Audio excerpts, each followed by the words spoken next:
Washington. Here.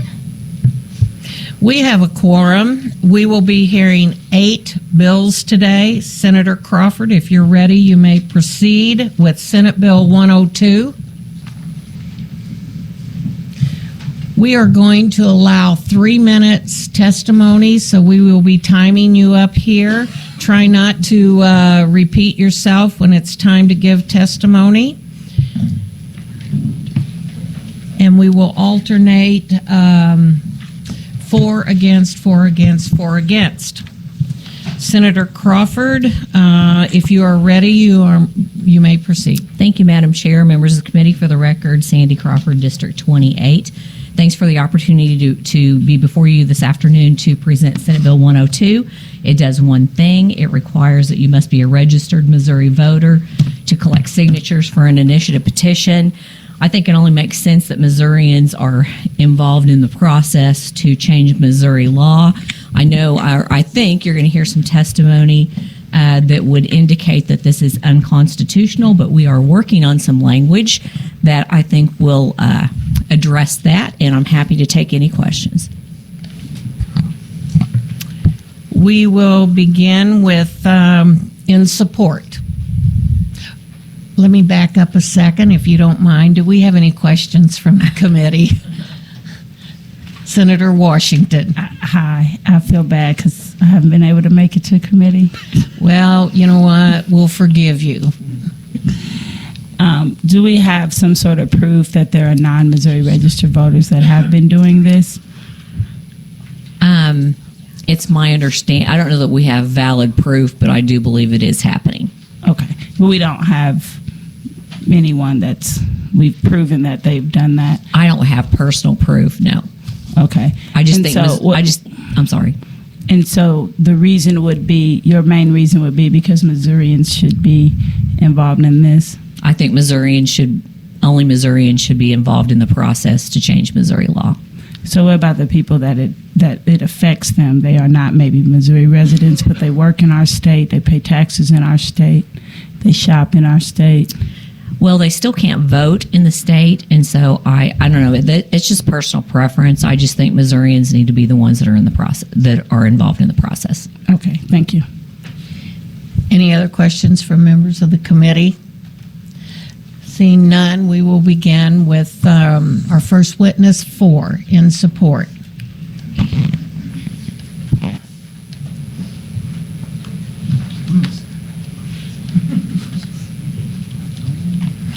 And again, we're giving each witness 3 minutes. Good morning, Madam Chair, members of the committee. For the record, James Harris here testifying in support on behalf of the Opportunity Solutions Project. One of the questions I think a senator asked if there were non-Missouri residents that petition. I've petitioned or been involved in IPs in the past, and often you hire firms that go around and collect the signatures. They routinely are based out of the state, and they will have a talent pool, sometimes in the state, but many times they fly people in.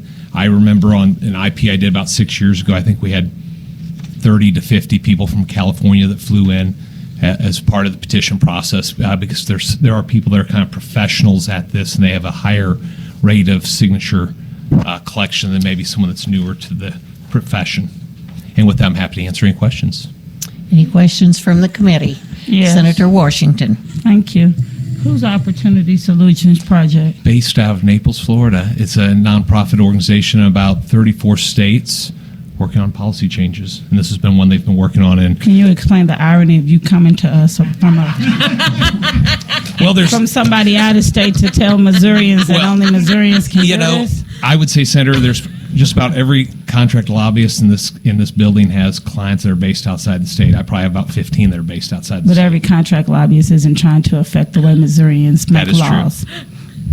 True. You said that you've hired 50 or 60 people in the past for which a petition? Oh boy, this goes back to 2000, I want to say 14, and then probably before that, 2010. One was a tax policy change. I think one was opposing a measure in 14 where we flew people in. It was on a ballot measure to kind of do what was called a blocking campaign, where we tried to encourage people not to sign the petitions. Okay, how'd that go? One qualified, one did not qualify. Okay. Did you do that for, what was that called, right to work? No, ma'am. Did you do that for minimum wage? No, ma'am. Did you do that for the farm bill? No, ma'am. Okay, just that one. That's the only one you can think of.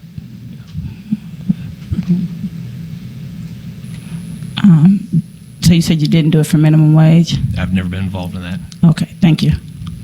Any other questions for the witness? Seeing none, thank you. Opposition?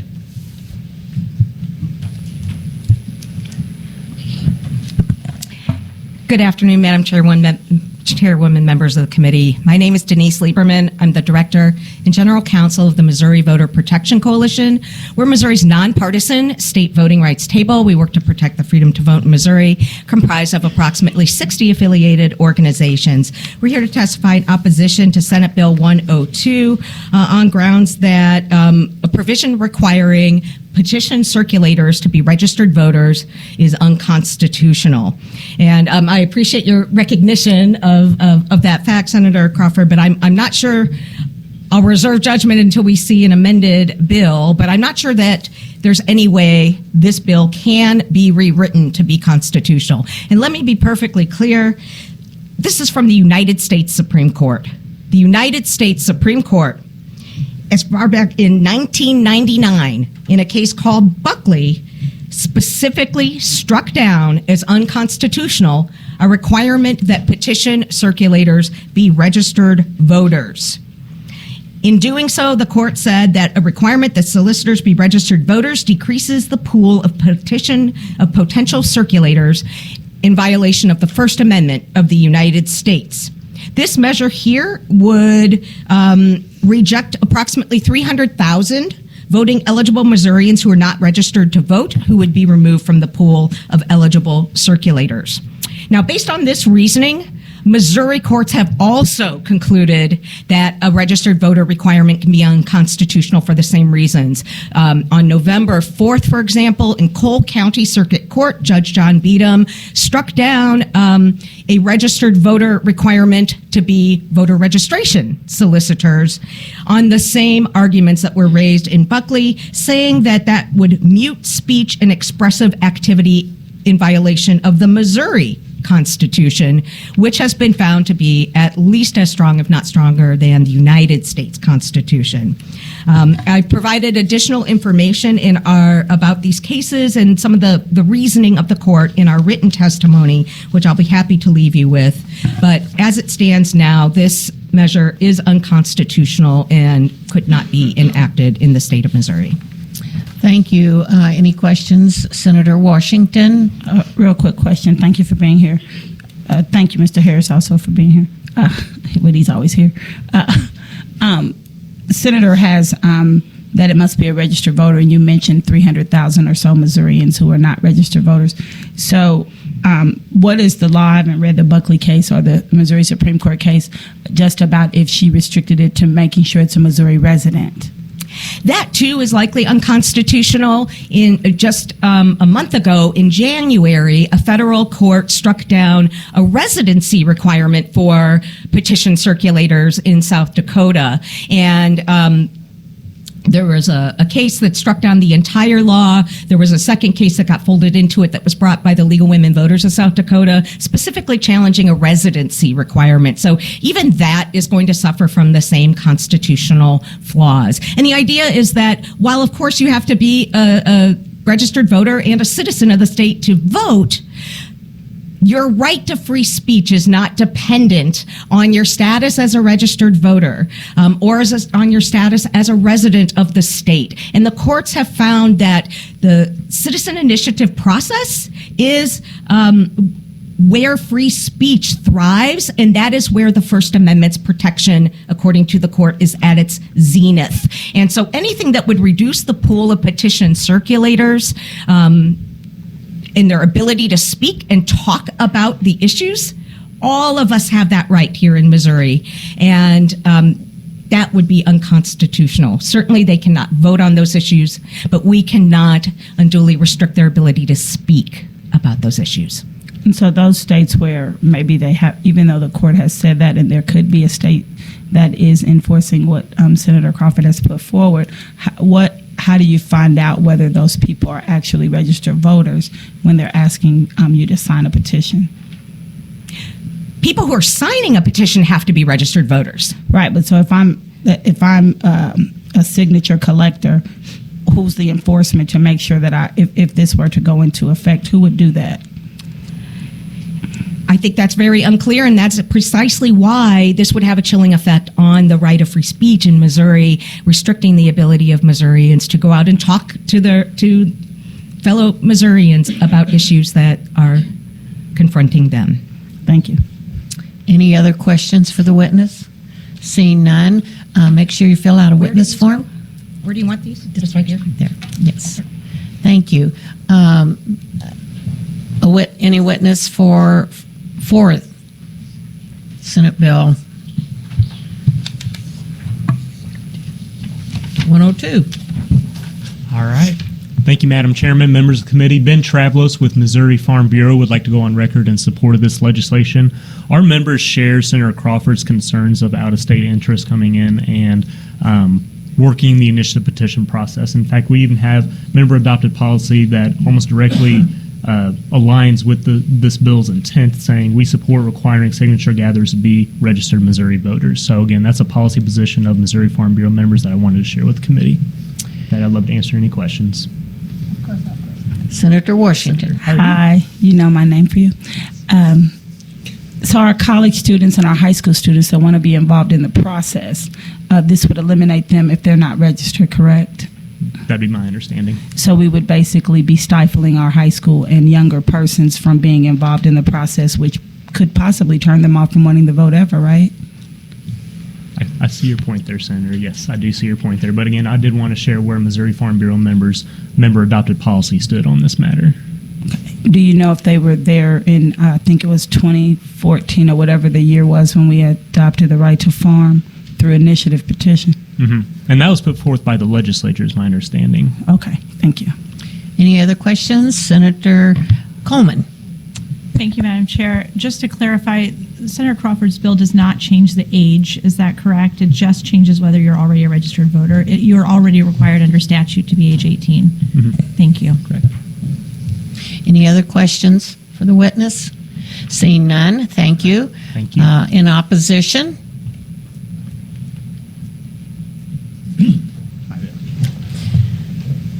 And I have turned my witness forms Thank you. online. Sam LeClatter, Missouri Realtors in Columbia, Missouri, and Jefferson City. We oppose the bill for reasons stated. Could you maybe speak into the microphone, please? I have never been accused of not being able to be heard. Well, maybe today. Yeah, whatever. No, we are opposing the bill because of the very possible unconstitutional nature of it. Okay. Any questions for the witness? Seeing none, thank you. In opposition? Oh, 4. In support?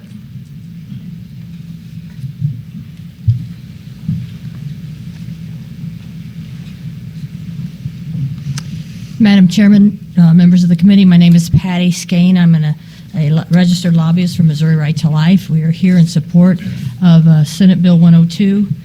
We just believe that anybody that's working to change the Missouri Constitution should be someone who will then live under the consequences of that change.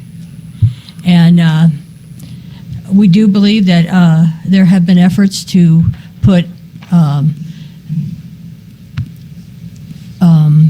deceitful things in our Constitution as far as the pro-life issue is concerned, and I think that having Missouri voters, Missouri will make sure that that the integrity and the intent of our Constitution is protected.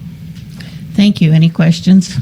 Yes. Senator Washington. Would you agree that anything that goes in our Constitution doesn't just affect the voters, but affects all Missourians?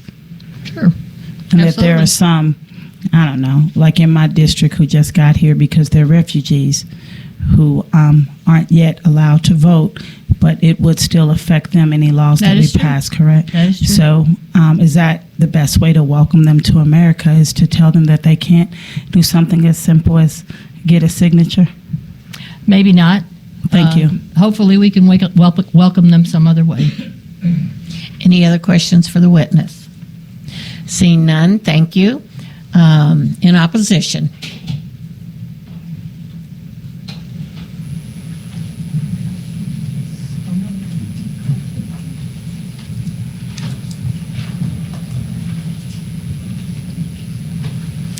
Good afternoon, and thank you for this opportunity to speak. My name is Marilyn. Can you hear me? Okay. Is it on? Okay. My name is Marilyn McLeod. I'm the president of the League of Women Voters of Missouri. And the League opposes this proposed legislation because it would exclude many people we don't even think about. College students. There are many students in the state who are from other state in school here in the state. They're affected by whatever the laws are. They may want to work on an issue. There may be people on probation or parole. There may be, as we've heard, new citizens who haven't yet gotten their right to vote, and they may want to participate in this. And it just seems kind of a overtaking of a need. I don't think the problem is large enough to create this kind of change. All of these people would want to be involved in situations in their communities and in the state, and they should have the right to vote. I mean, the right to register. The right to petitions. So it would be a violation of their right to free speech to stop people from signing petitions. Any questions for the witness? Seeing none. Ma'am, we had a little chatter up here, so Yeah. could you tell me your name again? Marilyn McLeod, Marilyn? Mhm. Okay. And who do you represent? the League of Women Voters of Okay. Missouri. Okay. Any questions? Thank you. Right, thank you. Did you fill out a witness form, ma'am?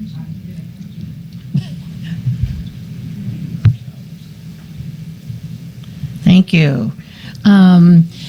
Next, 4.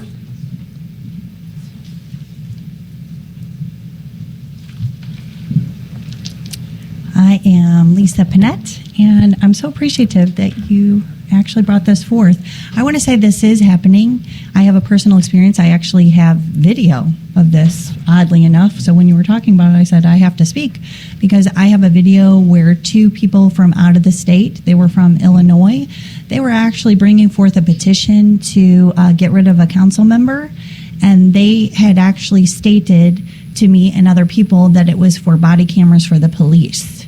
And it wasn't. It was actually to oust a council member in St. Louis County. So, and I do have video of that. I don't know that I have video saying that they were from Illinois, but they told me that they were from Illinois. So it is a problem, and maybe you should change it to being a resident of the state, and it would meet that requirement.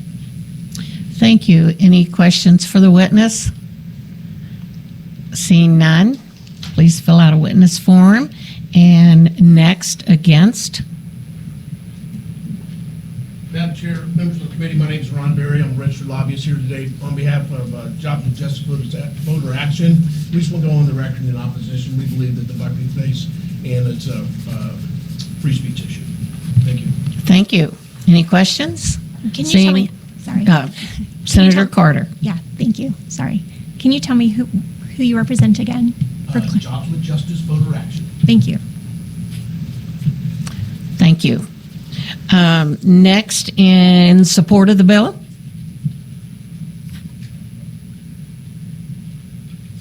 In support of the bill. Okay. Against the bill?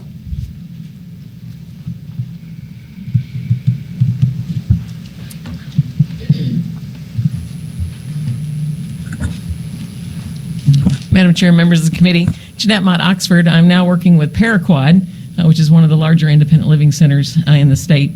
We want to go on record in opposition to this bill and certainly agree on the unconstitutionality part.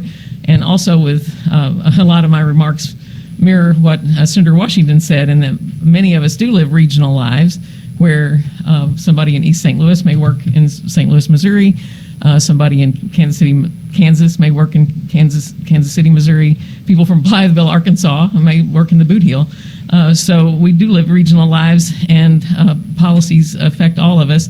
And when I was a state representative, I had the district that had the International Institute in St. Louis, and there are many people that are on their way to citizenship who are very much impacted by the policies of our country and strongly identify with their new homeland, where they're thankful to be away from torture and war and famine and other things that might send them looking for refuge in the United States.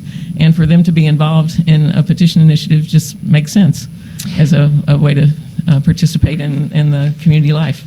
Thank you. Any witness or any questions for the witness? Seeing none. Thank you. In opposition, again.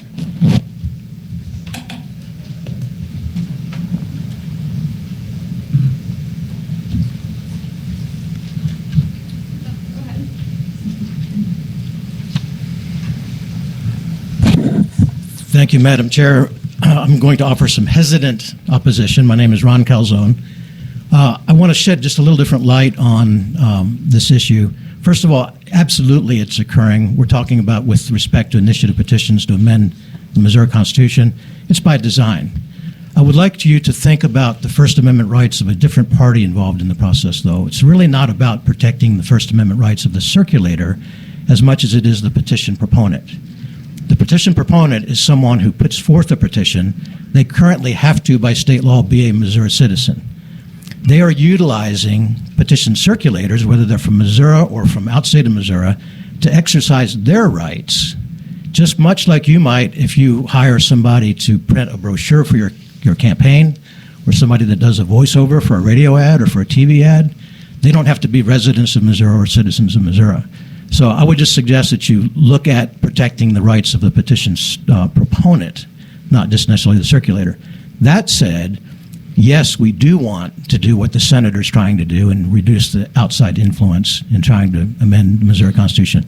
I don't have any suggestions. I just think that this is not the right way to do it. Thank you. Any questions? Thank you. Who is we? We? Mm-hmm. You were testifying on behalf of just yourself or an organization that you said. Well, we, so I'm just testifying on behalf of myself, but I am one of the directors of Missouri First. Got it. Thanks so much. Right. Any other questions for the witness? Seeing none. Thank you. Fill out a witness form, please. And opposition.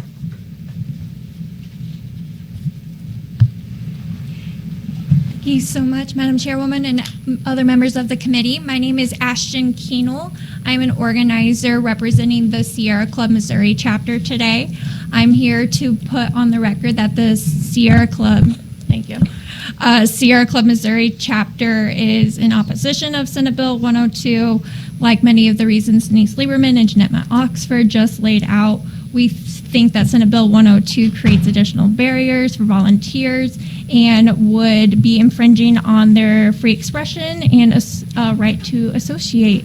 The Sierra Club has worked on numerous initiative petition campaigns and do not want to see this process changed at all. With that, I will take any questions. Any questions for the witness? Seeing none, thank you. Thank you. In opposition.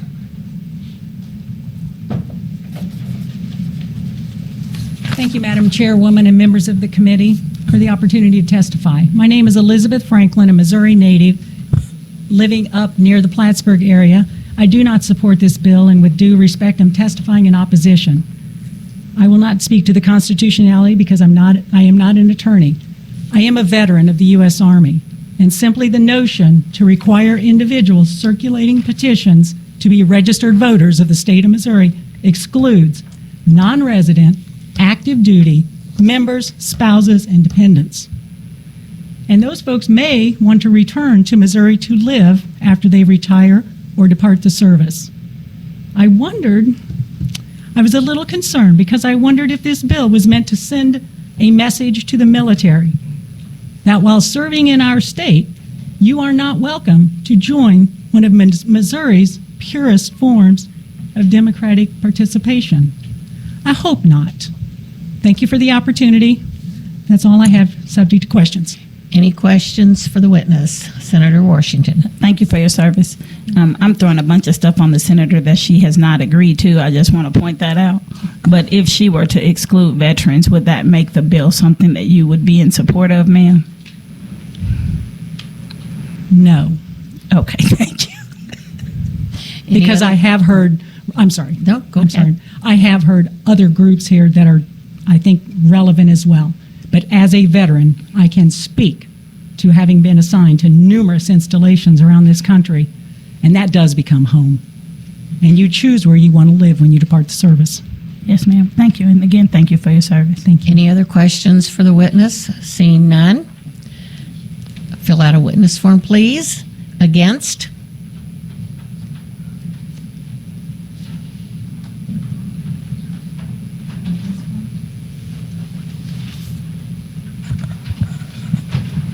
Hello, thank you, legislators. My name is Nancy Ciccone. I'm a Missouri constituent and voter from zip code 63141. I'm just a regular citizen. I've volunteered as an initiative petition circulator, despite my very busy schedule, full-time job, all kinds of responsibilities. I know how hard this IP process is. It's already rigorous. It's already demanding and stringent.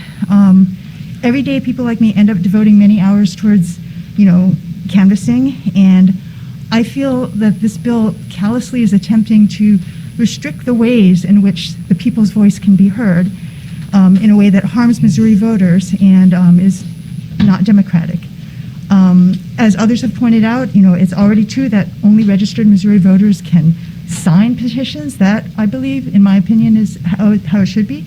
But the circulators, as we've heard from many other witnesses, exclude many other people who I think are worthy to be involved in our process of democracy. So the only other thing I want to add right now is that I hope any other bills that come before this panel I can be considered as in opposition to if they have similar spirit of trying to restrict this kind of, again, this very pure form of democracy. I like the way it was described that way because I am not always able to come and testify in person.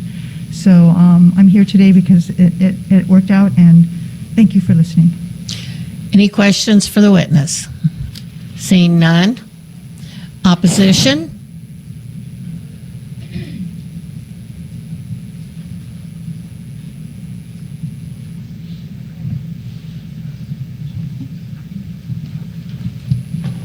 Thank you, Chairwoman, members of the committee. My name is Maggie Olivia. I use she, her pronouns, and I'm here today on behalf of Pro-Choice Missouri, just to go on record in opposition to this bill for all reasons stated earlier than me in the interest of time. Any questions? Turn in my witness form. Any questions for the witness?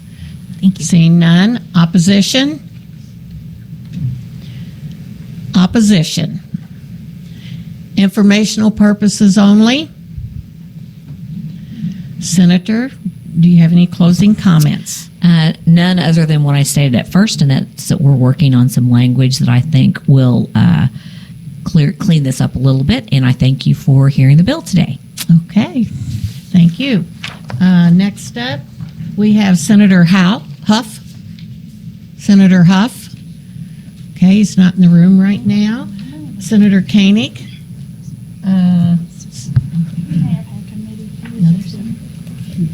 Senator Crawford.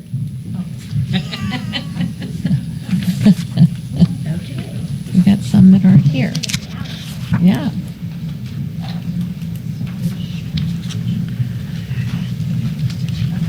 When you're ready, you may begin, Senator.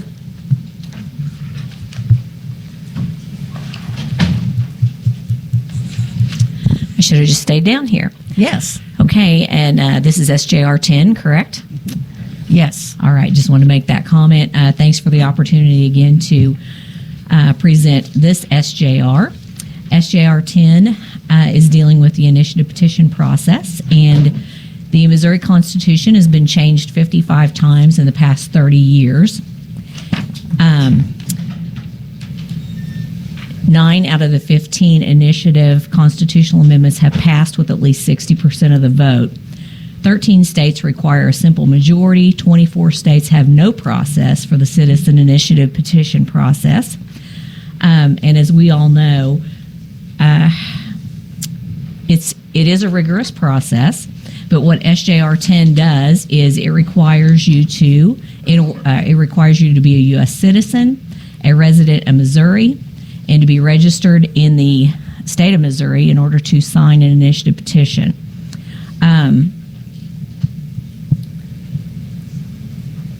Hang on just one second.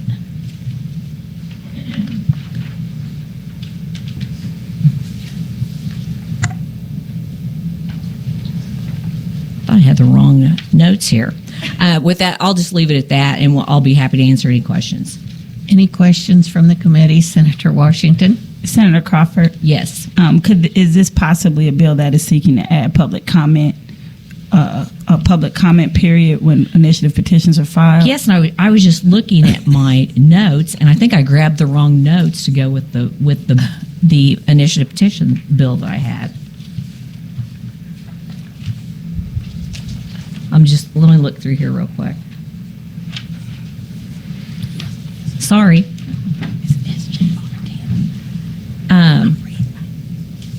And I know okay.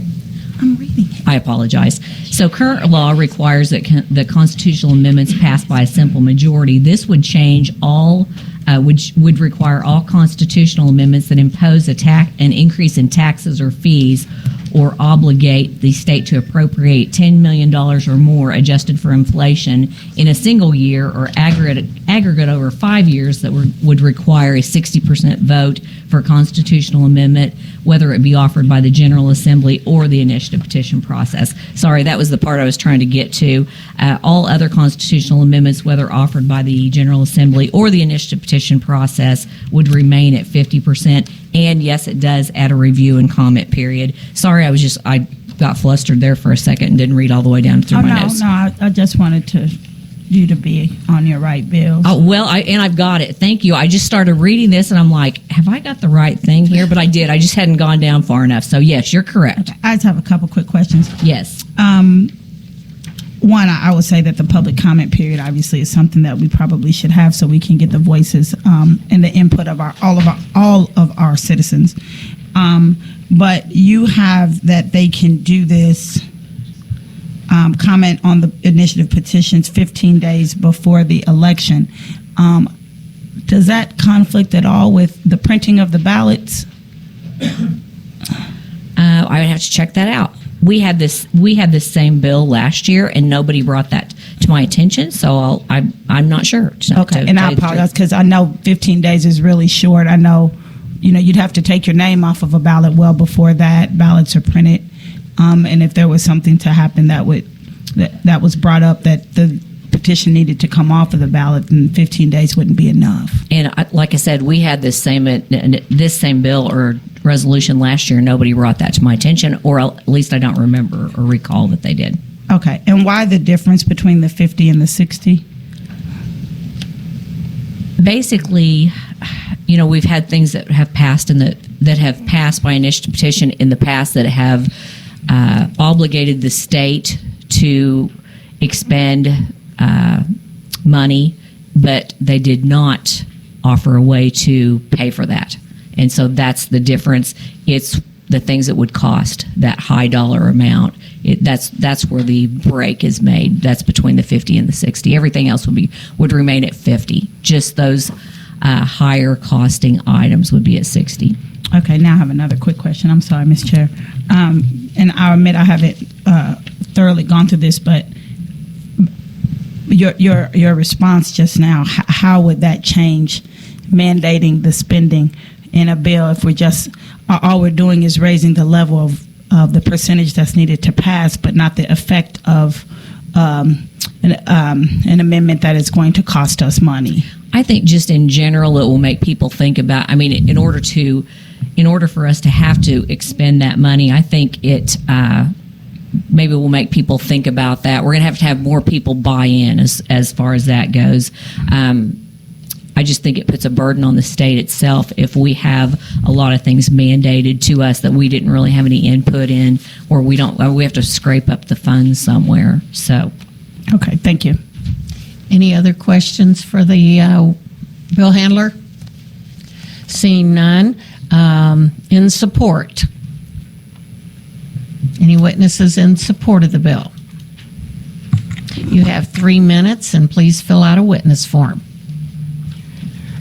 All right. Thank you, Madam Chairwoman and members of the committee. Ben Travelos with Missouri Farm Bureau again would like to go on record in support of this legislation. Our members do definitely think that the Constitution should be protected and that it shouldn't be so easy to amend the state's Constitution.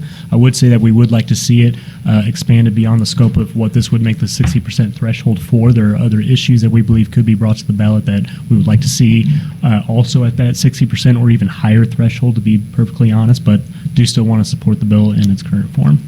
Thank you. Answer any questions. Any questions for the witness?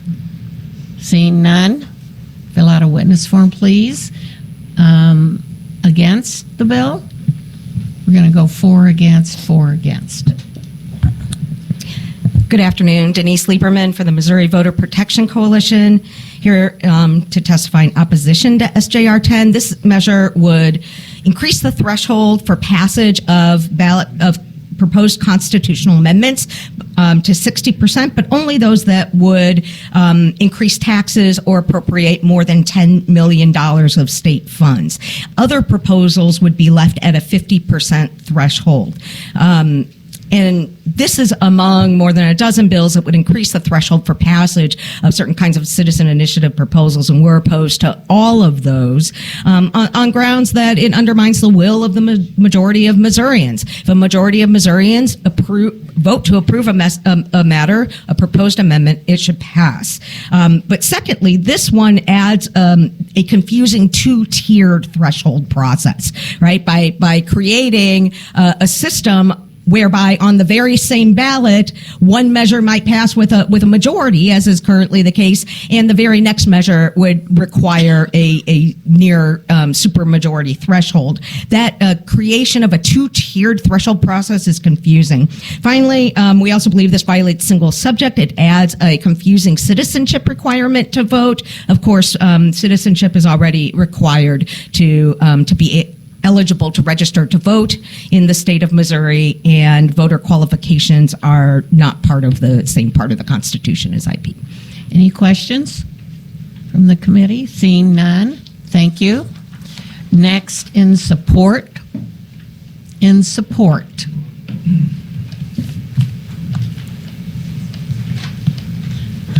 Get in line. Madam Chairwoman, members of the committee, Liz Henderson on behalf of the Missouri Soybean Association. We just want to go on record and support. This is one of the policies that our policy committee actually has on the books in support of raising the threshold for constitutional amendments on the ballot. Any questions for the witness? Seeing none, in opposition.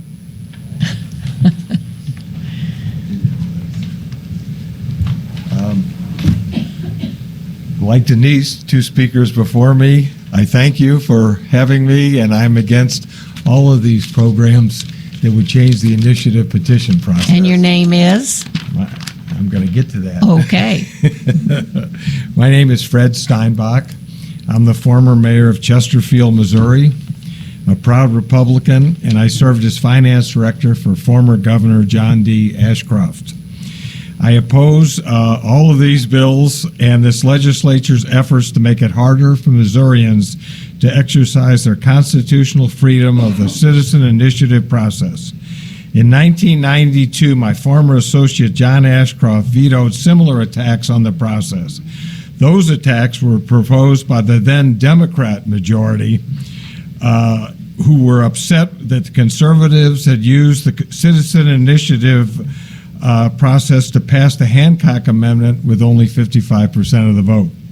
In his veto statement, Ashcroft said that the General Assembly should be reluctant to enact legislation which places any impediments on the initiative powers which are consistent with the reservation found in the Constitution. I ask that this legislature listen to the advice of our former governor when considering further legislative action. Thank you for consideration. Any questions? Seeing none, thank you. Thank you very much. In support of?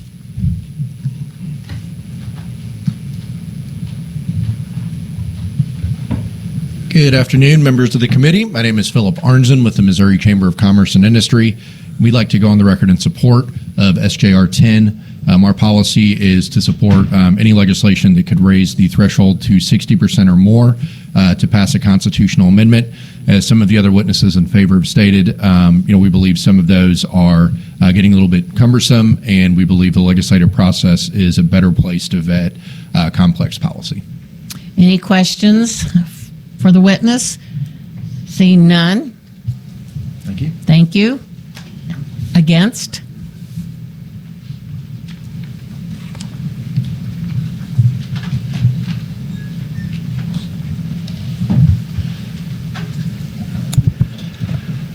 Good afternoon, Madam Chair. Tom Dempsey, registered lobbyist for Empower Missouri. My comments are to the resolutions that raise the threshold. So as not to be redundant, I'll just go through them once. Empower Missouri believes that the current signature requirements and voter thresholds in place are sufficient. The resolutions under your consideration are designed to raise the bar for changes to the Missouri Constitution through the initiative petition process. A couple other John Ashcroft quotes that I want to bring up that haven't been brought up related to that veto message. He said, "It is through the initiative process that those who have no influence with elected representatives may take their cause directly to the people." And then with regard to public comment, or the need for public comment, Governor Ashcroft wrote, "A petition by its very nature receives sufficient scrutiny by the voters and the press during the circulation process, as well as prior to the election." These resolutions under your consideration today, one way or another, seek to curtail and possibly eliminate the ability of Missourians to redress their grievances with their state government, a process that has been written into our Constitution for over 100 years. Changing the Missouri Constitution is difficult, and most citizen-led initiative petitions fail. The wheels of government move slow, but seldom has the initiative petition process been the first choice to enact policy. More often, it has been the last option, after all efforts through the legislature and patience have been exhausted. Power independent of the General Assembly may frustrate the majority party today, but it has served their interest in the past. It provided access to the ballot when a different majority with different goals and objectives controlled the General Assembly for 50 years. A few important issues that the current process allowed for: creation of the Conservation Commission, the nonpartisan court plan, passage of the Hancock Amendment, term limits for state elected officials, casino gambling on the river, no new taxes on sale of real estate, and prohibition on new sales or use tax. Should a future legislature lack the political will or the ability to develop a consensus on an issue that is important to Missourians, Empower Missouri believes that the process that is in place today should remain. And for those reasons, we oppose this resolution, resolutions 2, 5, 10, 17, 28, and HJR 43. Thank you. Any questions for the witness? Yes. Proceed. Thank you. I don't have too many of questions. I would agree with everything you said, but it's very rare we see Republicans who actually used to serve in the minority and that can speak to having served. There aren't many of us left. That's what I mean. There's very few Republicans still around the building today that actually can speak to serving in the minority and how this process was important to getting issues that you guys believe were important to get in front of the voters, whether they voted for it or not. But the process was obviously closed to you guys in the legislature, right? So this is something that was utilized by Republicans. And I always tend to tell my colleagues, from being related to someone that served in the majority on the opposite side, that the pendulum swings, and it swings hard and fast sometimes. And I would be very leery of making changes like this today because they will come back to bite you in the future. But I agree with you dead on with everything you just said in regards of the process is there to get issues in front of voters, especially when the party is outmanned, so to speak, in the legislature. So, thanks, Tom. Thank you. Any other questions or comments for the witness? Seeing none. Oh, excuse me, Senator Washington. That's okay. Real quick, could you give us an example of some of those that passed in the past through initiative petition that were policies, say, from that Democrats wouldn't pass when they were in the majority? Well, I wasn't there. I don't know if the Hancock Amendment was something they supported. I can't speak to it, but and I like I said, I can't speak to the fact that they supported term limits either. But that's not to say they didn't. It didn't pass except through the initiative petition process. Okay, thank you. Are there other things that come to mind that may not have been Democratic, that may not have been during when Democrats were in majority, or other issues that come to your mind that are important to empower Missouri, or that would not have passed? I will tell you. So when I was fortunate to serve in the legislature, and I served on both sides, in my first 2 years as a Republican in the Senate, I handled health care reform. And for me, it was important that we just weren't the party of no, that Democrat ideas were bad ideas, that on health care there were problems with the cost of care, the quality of care, and access to care. And so I sponsored legislation using an Indiana model, actually, that is an HSA model, required using Republican principles, required responsibility on behalf of the person using it. Like in terms of preventative medicine, they had to make a contribution to their health plans, so had to have some skin in the game, and there were other Republican philosophies were that part of that legislation. Passed 2 years in a row in the Senate, died in the House. Ultimately, I think because of our inability to address health care reform, people who supported a more expansive Medicaid system chose their own route and went through the initiative petition process, and got what they wanted using that process. And it took and because the legislature didn't act, then we lacked the ability to control what that looked like. Thank you. Any other questions? Seeing none, thank you. Thank you. 4, in support of.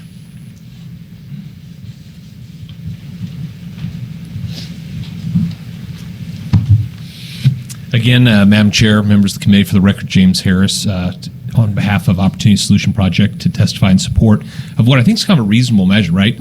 I think if I went home and asked my dad or talked to people back home and said, hey, if you're going to obligate the state to spend more money, should there be a little higher affirmative vote? And I think most people would say yes.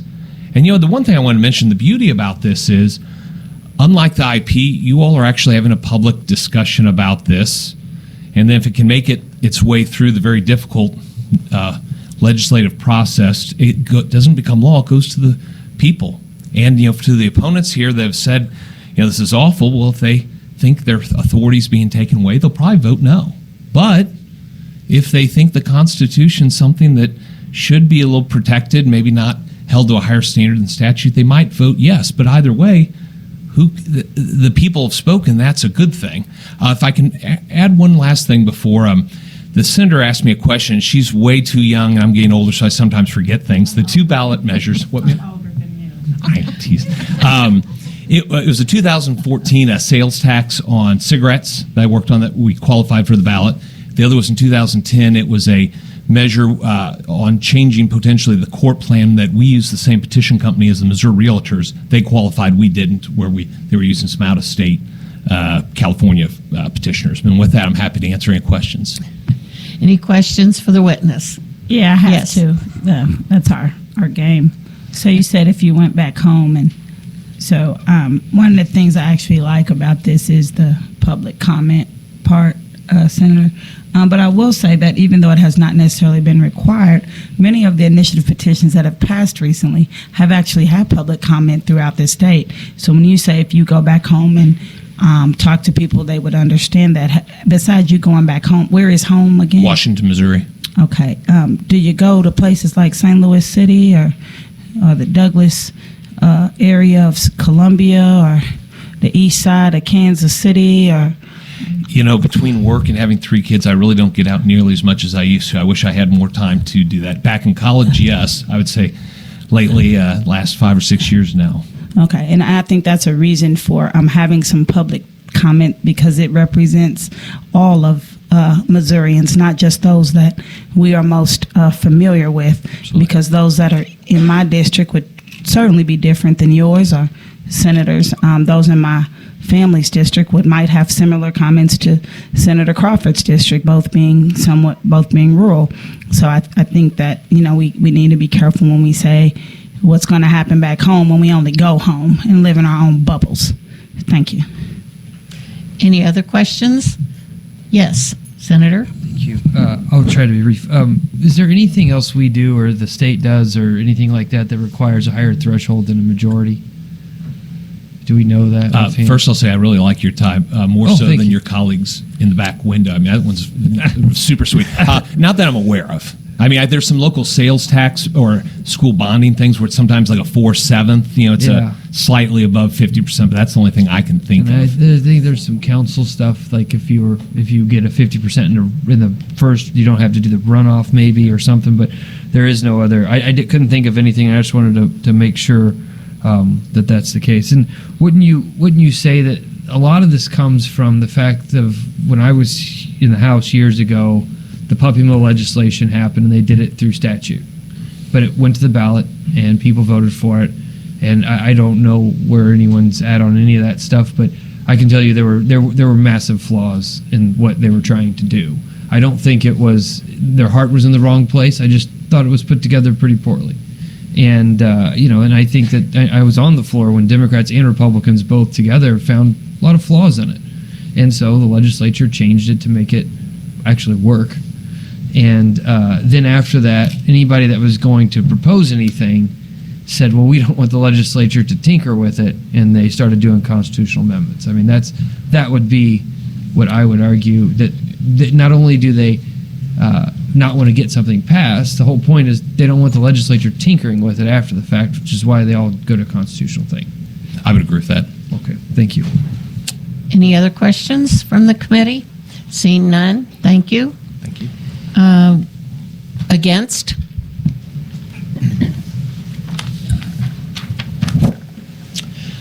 Good afternoon. My name is Dan Viets. I'm an attorney. I chaired the board of directors of the 2018 campaign that legalized medical marijuana in Missouri through the initiative process, and I chaired the advisory board of the 2022 campaign that legalized responsible adult use of cannabis in our state.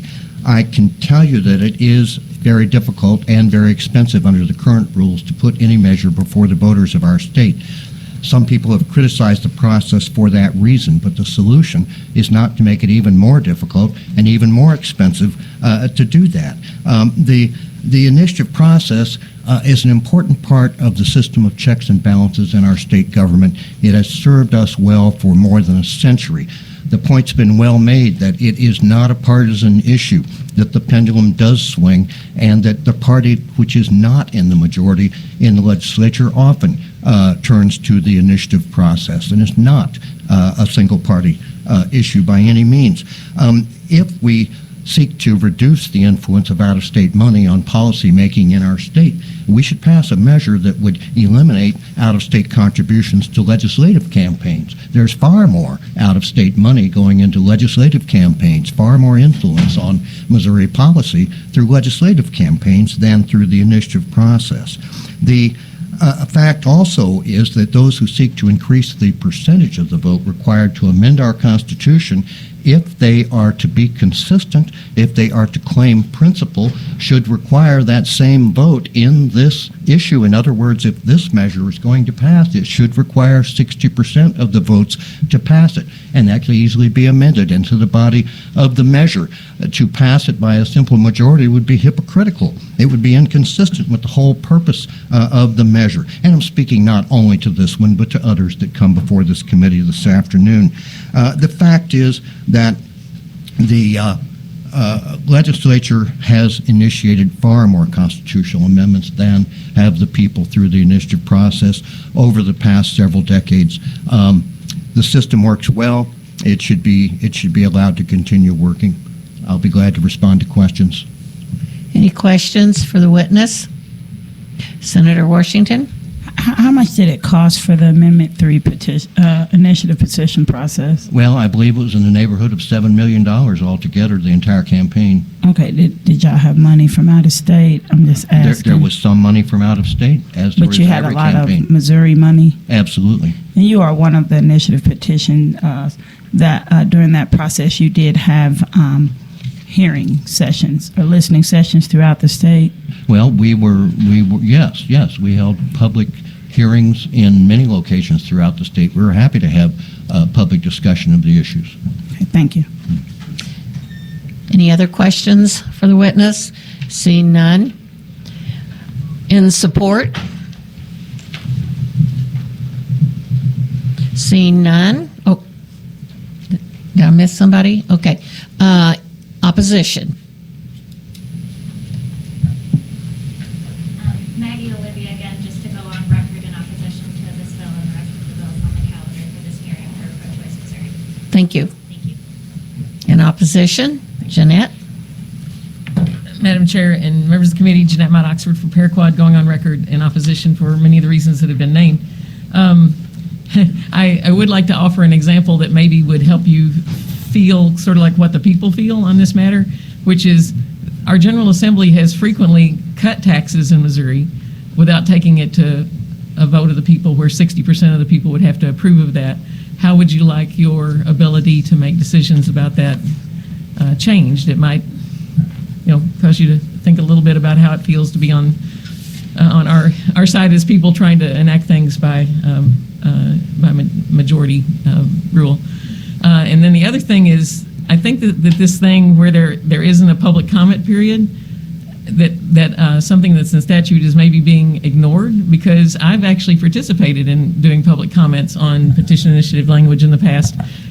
When there was an attempt to raise the gas tax, we thought that ballot language was written deceptively. This was when I was at Empower Missouri, and we intervened in that. And there was the problem that Senator Washington named, that there wasn't enough time between the court case and when the ballots, they wouldn't have time to reprint the ballots, and it affected what happened in that court case. But it used to be that you were able to make comments, and I think it is really actually required. Maybe you're trying to make sure they follow the statute, but what you've got in there. The old process was that often the legislature would put something on the ballot, and then it was the Secretary of State's office to write the ballot language. Some distrust had developed over time, and it got where the legislature tended to write the ballot language and put it right in the bill. And that's kind of a new development if we watch what's historically happened. I thought the old system was better from a checks and balances standpoint of having different branches of government weigh in on something. So I think it's better to have the public hearings and to have the Secretary of State's office be responsible for writing the ballot language. And that's what we ought to adhere to, is that old system was better. Any questions? Seeing none, thank you, Jeanette. Fill out Those a of us who witness are old form. have to remind folks of history here. Against? In opposition? Once again, thank you, Madam Chairwoman and members of the committee. My name is Elizabeth Franklin, up near Plattsburgh, Missouri, just about 180 miles to the west and north. And I also agree with most of the testimony that has been spoken in opposition. I do oppose this bill. It is not clear to me if the majority of Missourians vote for a ballot measure, and that's 50+1, why there'd be a differentiation with the money situation and with the funds. And the reason I think that could be cleared up fairly easy would be what was just spoken at, which is clear, nonpartisan, factual information to voters to let the majority of voters determine the outcome. If they do that, then they are saying we are willing to spend this money and have these funds for this necessary action that we, the will of the people, have spoken to. And I did find the same thing. It was unclear to me how the review and comment process would happen and then get statewide ballots perhaps reprinted in 15 days. So majority is mentioned 92 times in our Constitution. 2 times, 2/3 is mentioned, and that had to do nothing with elections. It was jury by trial and something else I don't remember. 60% was mentioned twice in the Constitution, and it was on cannabis. So those are the only things I could find in doing a search of the Constitution on something other than terminology using the word majority.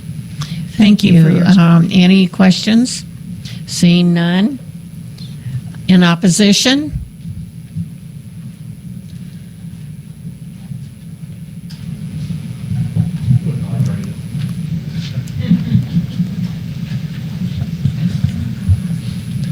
Madam Chair, members of the committee, Otto Fajan on behalf of Missouri NEA. We've already done electronic witness form with regard to SJR2, 5, 10, 17, 28, and SJR43 for substantially the same concerns. Just don't want to be redundant, but we'll point out that Missouri now has an over 200-year history as a state. We're now on our 4th complete constitution, adopted in 1945. Each of those constitutions and every amendment to it has been adopted by a simple majority vote. We would caution against allowing a single vote to change a process that's been in place for now just over 200 years. There starts to become a question of intergenerational equity. If those folks who happen to be there to vote at that one particular time get to change 200 years of history, we are concerned also that it does affect really the right of the people as described in the Constitution to have that power separate of the General Assembly. I do want to mention a particular concern that curing of which would not affect our position on SJR10, but it does speak to specific measures being identified as having a particular impact, that is to increase taxes or fees or to have a certain amount of appropriation. Having drafted a few relatively complicated effective dates and measures, it's not entirely clear who would make that determination and precisely on what determination that would be done. And so it's not exactly clear which set of measures. We have maybe an intuitive sense of what that is. That's different from under the operation of the Constitution. How does that actually come about that you would carefully bifurcate? And even getting that technically right, you would still create the situation that Ms. Lieberman referred to, where you're creating that different standard, one that doesn't really reflect what we've done for over 200 years. One other comment would make that I don't think has been made is that in general, for those states that have an initiative petition where the process can amend the Constitution, it is in general the case that a simple majority, I believe 15 out of 17 allow the voters to use a simple majority. Interestingly, in those same states, over half of the states have a higher supermajority vote only for the legislature. Only when the legislature brings a constitutional change in the petition states is there a supermajority vote. We would caution against that. We think the simple majority, in the long run, reflects the right process, and changing that it really would not be supporting the citizens' right to engage and have their policies enacted pursuant to the Constitution. Happy to answer questions. Questions? Senator Washington? No? Okay. Thank you, Madam Chair. Seeing none. Opposition?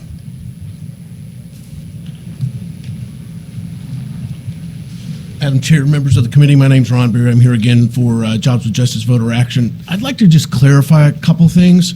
So you were going to hear Senator Hough's bill, and that's where initiative petition one is, once it is certified for the ballot, is supposed to have, I believe it's legislative research, to have that a hearing on the bill. They did that this last year on marijuana, and to my knowledge, that's the first time that's ever happened. And that bill was first shopped around, I think, in 2012 and passed in 2014.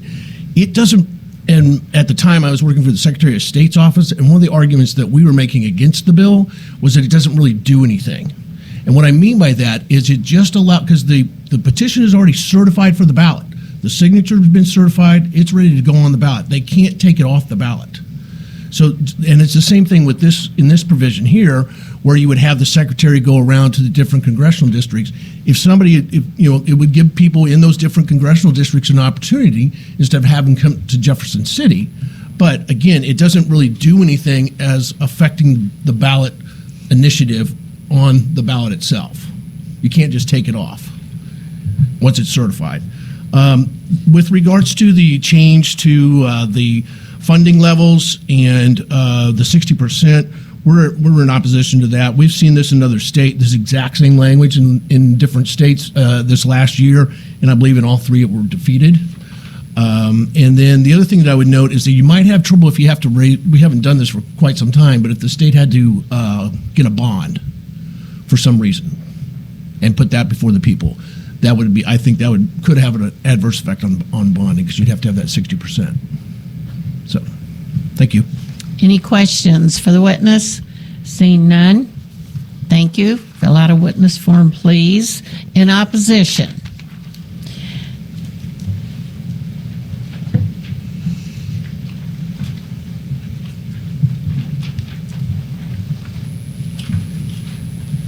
Hi, good afternoon. Ashton Keenel with the Missouri Sierra Club again, here to be on record in opposition of Senate Joint Resolution 10.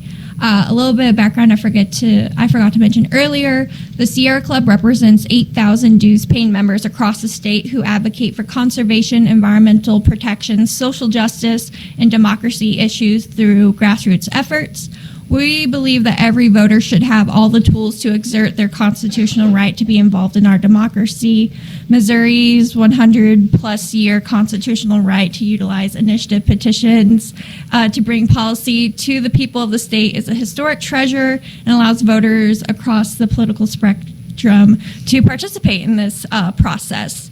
Our biggest issues that we're going to see in other bills later today in the hearing is we disagree with raising the passage threshold to more than a majority. We think a simple majority should be enough to pass legislation by the people, for the people.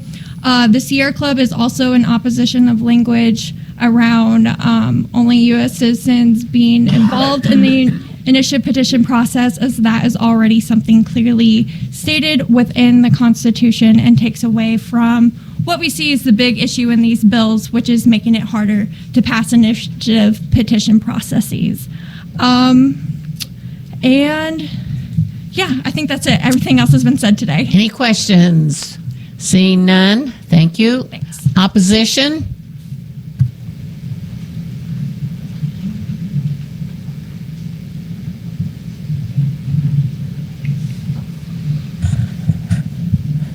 Hello, thank you again, legislators. Again, my name is Nancy Ciccone. I'm a voter and constituent from 63141, and I'm in opposition to this measure.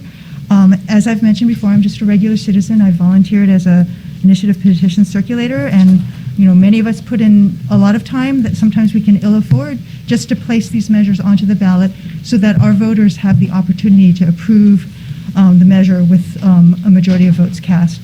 An attempt to raise that democratic threshold to 60%. Again, I'd like to point out it really is giving inappropriate power to 40% plus one, and I do not think that that's a democratic way to proceed.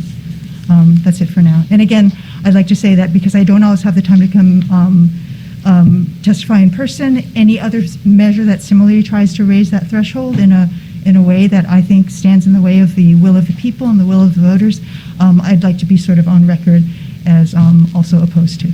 Thank you. Thank you. Any questions for the witness? Seeing none, fill out a witness form, please. I listed multiple bills on my one form. Is that allowed? Pardon? I already turned in a form that has multiple bills listed. Is that I think so, yes. Opposition?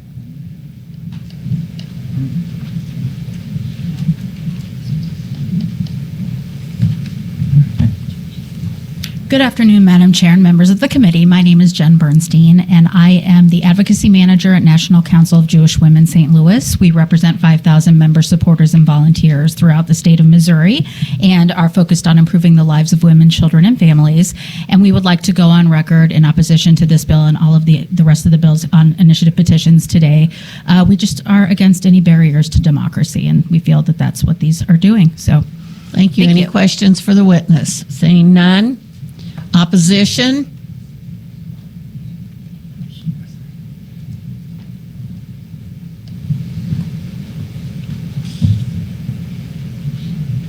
Good afternoon.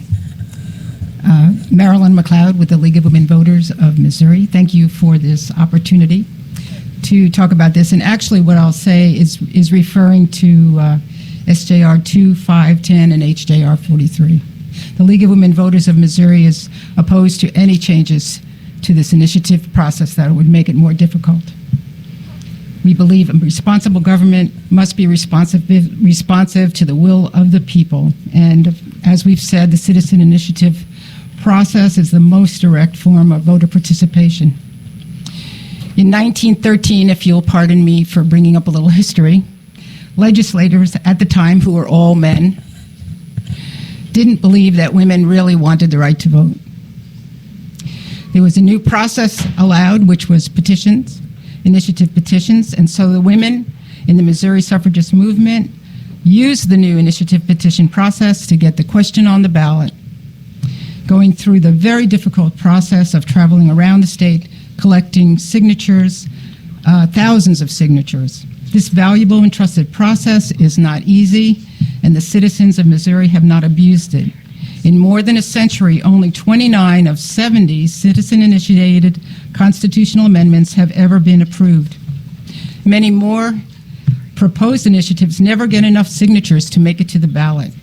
It has always been and is a difficult process, requiring hundreds of thousands of signatures by citizens and a majority vote at the polls. So this is not taken lightly.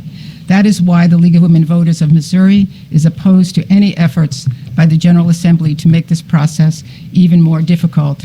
In the years between 1910 and 2022, a total of 322 amendments to the state constitution were proposed to the voters. Of that total, 246 were proposed by the General Assembly, and 70 were proposed by citizen initiative. So you can see this process is long and difficult. Each signature on the ballot requires an interaction between a petition carrier and an individual. So the time frame is months and months of work to gather those signatures for a petition to put on the ballot. So this is something that is a difficult process as it stands, and entering or adding any other layers to it is only makes it much more difficult for the voice of the people to be heard. Thank you. Any questions for the witness? Seeing none. Thank you. Opposition?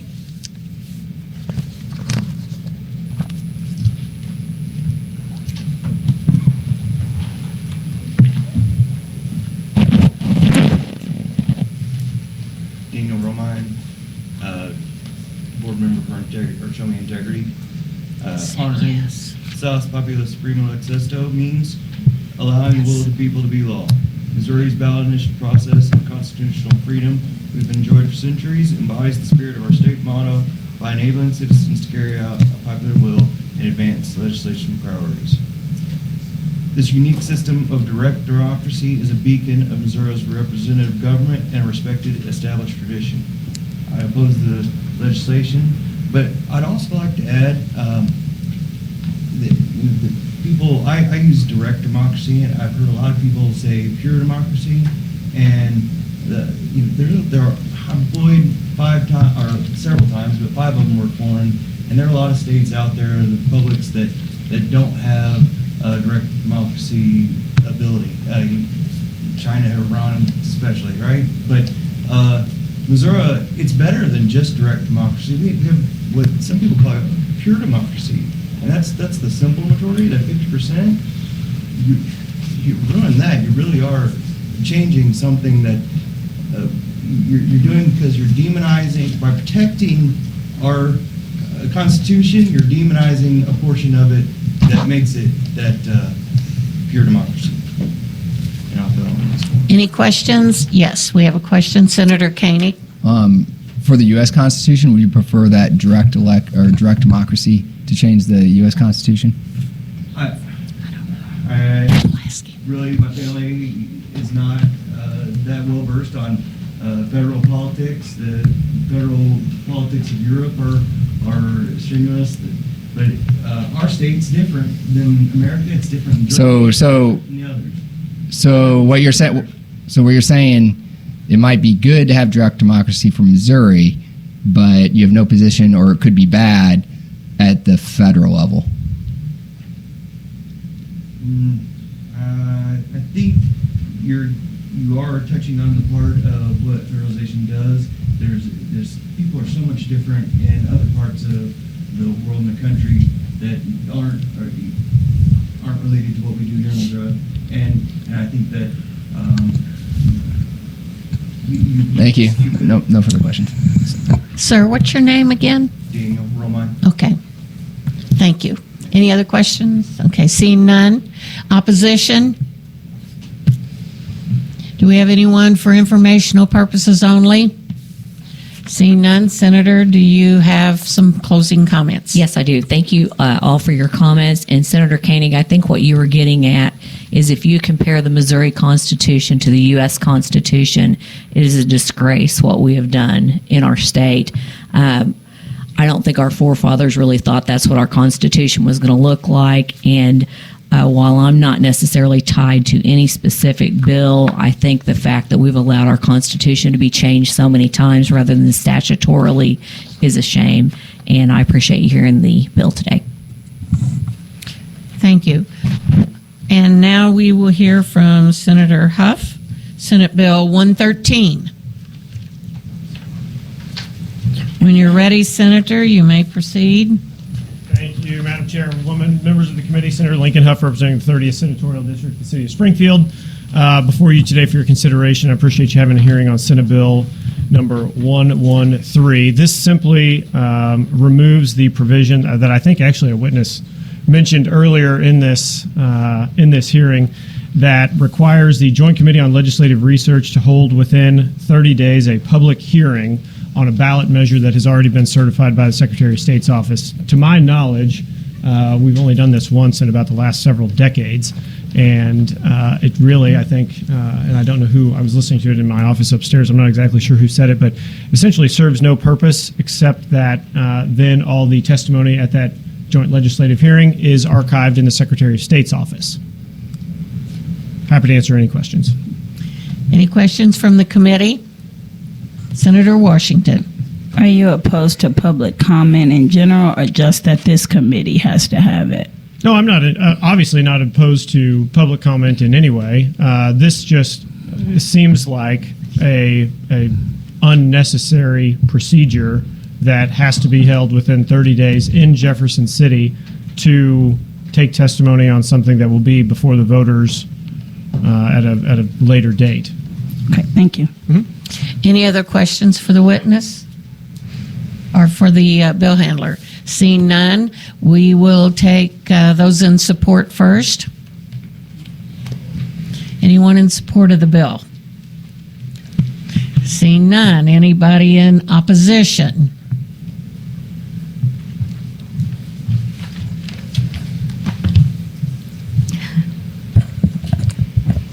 Good afternoon. I'm Denise Lieberman with the Missouri Voter Protection Coalition. We are here in opposition to Senate Bill 113 that would eliminate the requirement that the nonpartisan Committee on Legislative Research hold a public hearing on proposed referenda and ballot initiatives. This is an important committee. This is an important opportunity for citizens to get to learn more about the measures that they have to vote on and learn about it in a way that is not necessarily directed at promoting it or opposing it. It advances the robust dialogue about the issues that we're confronting as a state that Missouri's citizen initiative process encourages. And while this committee, I understand, has not been regularly meeting, the solution to that is not to disband it, but to require it to meet its statutory obligation to meet. This is not unduly burdensome. It would only be required for measures that have, in fact, crossed that threshold and are subject to approval. Thank you. Thank you. Any questions for the witness? Seeing none. Next witness in opposition.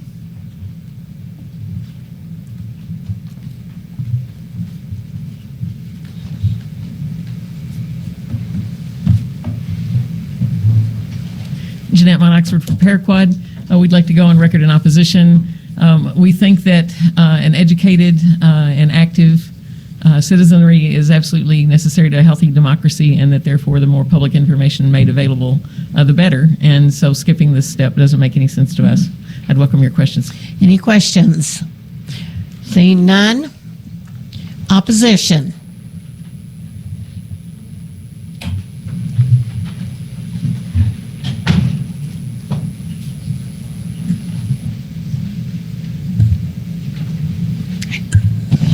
Good afternoon again, Marilyn McLeod, League of Women Voters.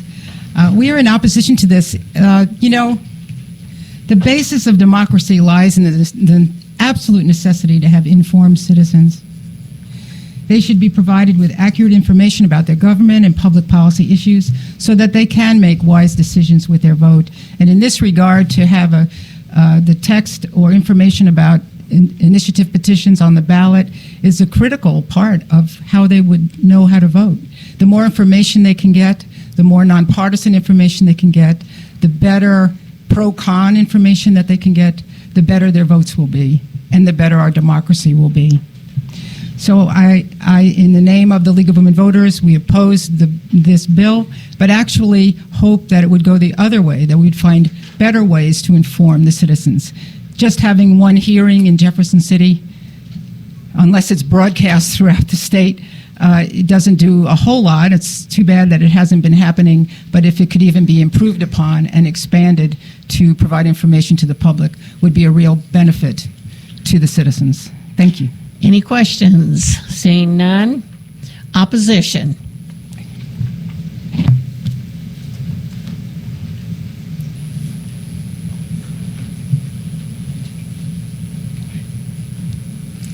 Opposition. Hello, Nancy Ciccone from zip code 63141. Just very quickly, I'd like to go on record on opposition for reasons stated. Thank you. Thank you. Opposition.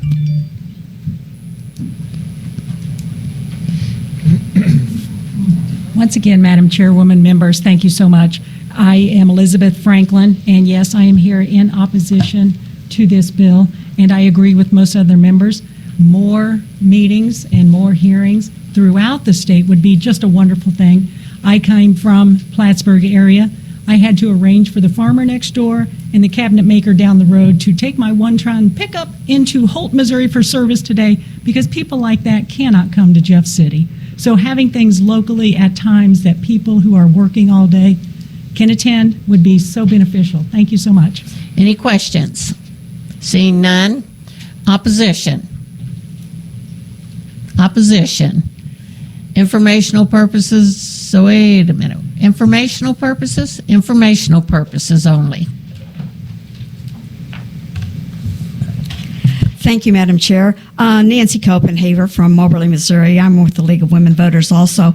And I want to thank the sponsor for bringing this, because I'm hoping that what he's doing here is that he's going to come up with a more expansive way of informing the voters, and informing the voters at an earlier time, not right after it's too late to do anything, but to inform the voters and maybe getting some feedback, as an earlier witness had explained that we did a long time ago, where we would propose a rule and there was some feedback from people before we actually put it on the ballot. So hopefully we can come up with something that might be something that would inform the voters much more, because that's, of course, what League of Women Voters is all about. Thank you. Questions?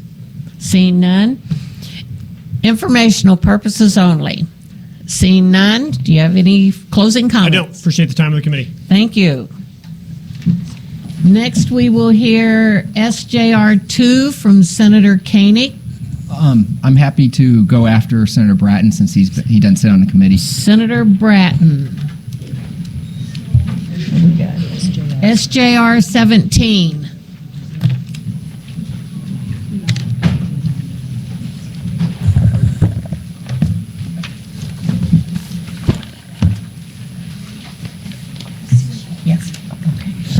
Thank you, Madam Chair. Members of the committee, for the record, Senator Rick Brattin, the 31st Senatorial District. This is SJR17. This has a few different provisions, one of which has been talked about at length of raising the threshold minus to a 2/3 threshold for amending the Constitution. I would like to just speak on that. First and foremost, we are a constitutional republic. We are not a direct democracy. We are not a democracy in general. Our founders were emphatically against a democracy, and especially a direct democracy. That's why we have a constitution. It's to protect from the infringements of liberties and freedoms. And I think, as Senator Crawford had brought up, if you look at our state constitution versus our U.S. Constitution, it really is reprehensible to think that we have over 200 pages in the Missouri state constitution, while our U.S. Constitution is limited to just a few pages in our Constitution book. The U.S. Constitution, I think that's exactly what we need to frame the amending of our Constitution to a threshold already established by the federal government, and amending our federal Constitution. It requires both chambers in Congress, Senate and House, 2/3 supermajority to even propose a constitutional amendment, and then it requires 75% approval of ratifying that constitutional amendment. We have an Article 5 capability of people to be able to amend the federal Constitution, but it has never happened in the United States history. We've all heard those sorts of attempts and moves, and because people aren't acting. But the thing is, we are not attempting and would not attempt to water down the threshold for amending our United States Constitution. Why? We swear an oath to protect and defend our constitutions. Missouri as well. So the fact that we have a 51 or 50 plus 1% threshold for amending a constitution, I think is just egregious in forms of what is supposed to be a framework liberty protector, and then we have the statutes to fill in the blanks. But what's happened and what we've seen over these years, the perfect example that Senator Rizzo had brought up was the puppy mill legislation. I was here for that when it passed by initiative petition, put on the ballot, and passed and put into the statute books. It was a train wreck. And we had to walk through that and fix the disaster that was. Could you imagine if that was put in the Constitution, what that would have done to animal agriculture in this state? It would have been a disaster, and one of which would have been almost impossible for years to be able to walk back and fix.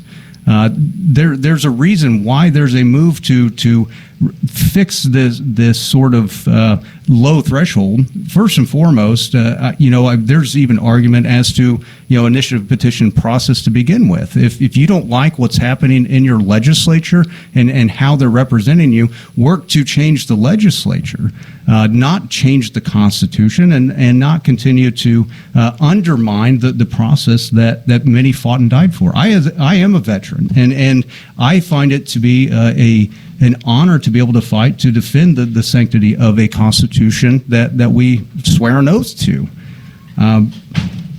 We've had the United States Constitution for 235 years. It was ratified in 1789 or 88, and actually put into place in 1789. And of that, there's been 11,000 proposed amendments to change the United States Constitution, and only 27 amendments have been ratified. I mean, if you look at what's happened with Missouri Constitution, it's been amended 119 times. I think it's a way to allow for the infringement of liberty and freedom. I think we see what's happened with the marijuana and these things that have been placed on the ballot. People do not know what they're voting on because there's no real true input. It's only put before people to gain a signature to be put on the ballot. So I just think there's too many loopholes and too many issues when we're dealing with this direct democracy. This isn't something that is contributed to every single state. So we do need to frame that only 23 states out of the 50 states even have an initiative petition process. So it's not like this was from on high, from our founding fathers, and it had to transcend into the state constitution that we have this direct redress. And I think what we're seeing today with the amount of money pouring into these things, it does become a very big issue that I think we have to address. Now, I did hear from previous against testimony about generational equity or equality. Well, I guess that could be applied to with every single amendment that goes before the people and that they voted and they say that they want it in the Constitution, that they drew a line in the sand as to what they want to see in their Constitution.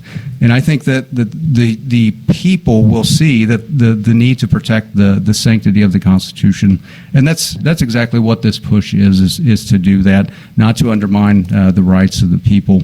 Other provisions, I was just going to talk on of what they do. This does require that only legal citizens have the capability to vote and engage in this process in the state of Missouri. It also enshrines the electoral college that we will not try to enter into any sort of agreement for U.S. popular vote. And that also puts it into our Constitution as well. So I would love to answer any questions. I don't want to. Any questions for the bill handler? Yes, Senator Washington.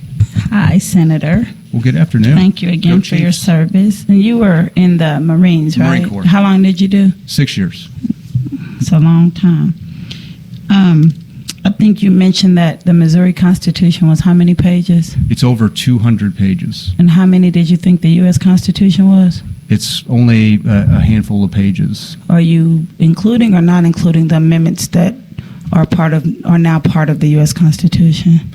Well, like the one that makes it okay for me to be here, vote, go to school with people that look like you, have a home.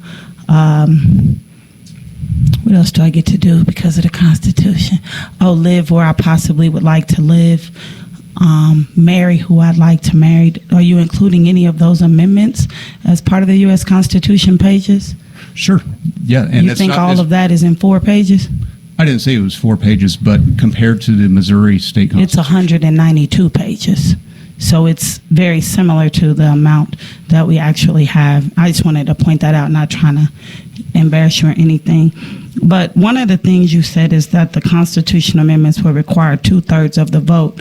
Would you be okay if we also applied that to us as elected officials, that is 2/3 of the vote for us to be elected? Since it doesn't seem fair to me that we have to vote one way for an amendment, but a different way for the people that represent us.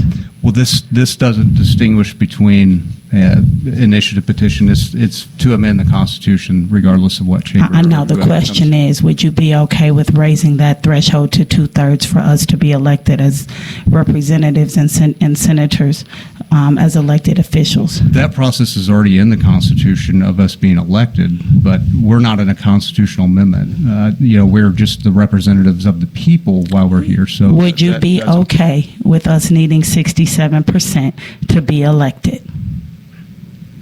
That doesn't meet the criteria to. So you would not be okay with that? No, I don't think that's an apples and oranges comparison, in my opinion. Isn't it still the people's voice as to who they want to speak for them? But like I said, the process for election is in the Constitution already. Okay, because I'm trying to get to see why we do 67% for one thing, but not the people we elect. For me, it wouldn't matter because I've never been less than 80%. It's embarrassing for me to be under 85, but for some people, they may not have made it to a general because they had 49.6%, So or I in guess fact if- never had 67%. In your scenario, if they were never reached that majority, would the people just go without representation? No, you would do like Georgia. You know what they just did. You would have to continue to vote until someone gets it. Are you familiar with Georgia? I'm familiar with Georgia. Okay. And I just ask because I just think as we restrict, that we need to me, it seems that we should be somewhat fair. And then my last question is when you say legal Missourians, who would those people be? People who are here in the nation legally, natural-born citizens, or they went through the process afforded by law to be a legal United States citizen, a Missouri citizen. What if they're still going through that process because they were brought here because of strife and war in their own countries? Are they considered legal in your opinion or not because they are eligible to apply to vote? Well, they would have to go through the process afforded by law, and however that is determined to be illegal of legal status, then they would be afforded that right. Okay, that's all I have. Thank you. Yes, Senator Koenig. I'm not sure how you would have the threshold of 2/3 for electing representatives. I don't know how that process would even work because even in Georgia, I mean, it's still a simple majority. Right. Any other questions? Seeing none, do we have, we'll go with support first.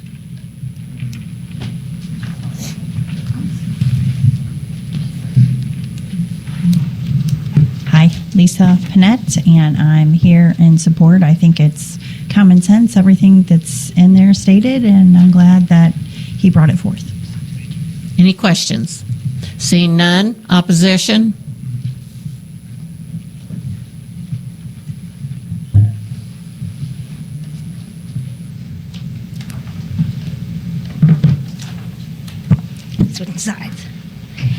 Good afternoon. Thank you for the opportunity to testify. Denise Lieberman with the Missouri Voter Protection Coalition, going on the record in opposition to SJR17. This joint resolution has a lot in it. It proposes changing multiple parts of Missouri's constitution.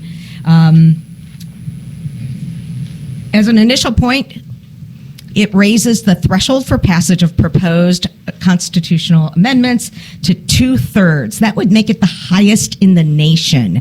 And that supermajority, despite your election results, is very, very hard to come about in a statewide election, virtually impossible.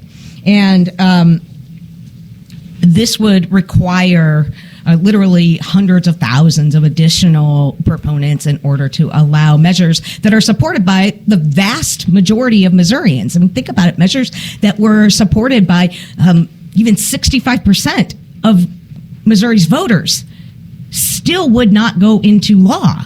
That defies the will of the people, which is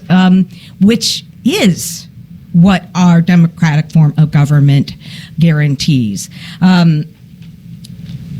And this would require a change to our Constitution. I think the senator mentioned that requirements for electing officials, electing representatives and senators is set forth in the Constitution. The process for initiative petitions is also set forth in the Constitution, and that's why his proposal would require us to change the Constitution from the majority rule that it provides for now. But this measure also does a lot more. It enshrines a needlessly limiting definition of a legal voter to only U.S. citizens and Missouri residents. Obviously, citizenship and residency are already required to vote, and well, it ensures the right to vote for all of Missouri's citizens, and we should be proud of that. And that reflects the fundamental value we place on the right to vote for our citizens, and it should remain so. But not only would that then confuse Missouri's voters, but it would also require a change to a different section of Missouri's Constitution, which deals with voter qualifications in violation of single subject rules. And finally, the provision that would bar lawmakers from entering into any compact to authorize use of national popular vote is yet again a completely distinct issue from the subject of citizen initiative petitions or voter qualifications, would address a completely different part of the Constitution. And more than that, it would not only run afoul of Missouri single subject rules, but impermissibly censor and restrict political speech and actions of future lawmakers on matters that are within their purview to discuss. And piggybacking additional voting restrictions on top of the IP restrictions. Ma'am, your 3 minutes are up. problematic. Thank you for allowing Any me to questions testify. for the, yes, Senator Washington. Ms. Lieberman, again, thank you for being here, and I know that you are a constitutional guru. I'm not, was definitely not one of my favorite classes in law school, but can you tell us what does it take for Congress to add an amendment to the Constitution? It is a concurrent process for the United States Congress requiring, I believe, is it 2/3 of Congress and 3/4 of the states?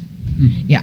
And so it is a concurrent process that applies at the national level, which is something that doesn't occur at the state level in any state, although this bill doesn't provide for that. And here in Missouri, if the legislature wanted to place an initiative petition on the ballot, do you know what our numbers are?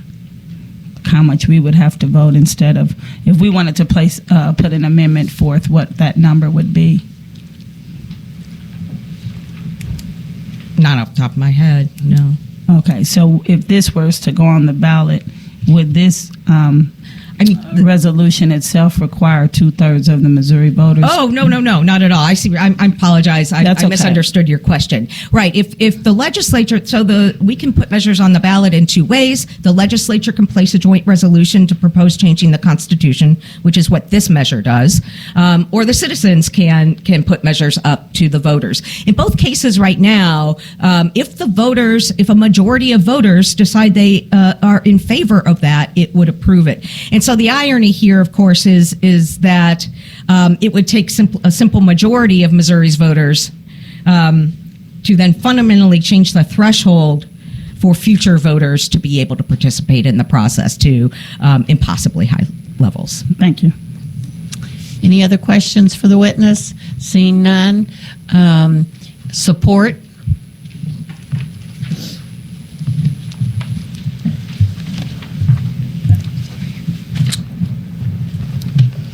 Good afternoon, members of the committee. Philip Arnzen with the Missouri Chamber of Commerce and Industry. We'd like to go on record of support of SJR17, specifically the provision requiring a 2/3 threshold to change the Constitution. Any questions for the witness? Seeing none. In opposition?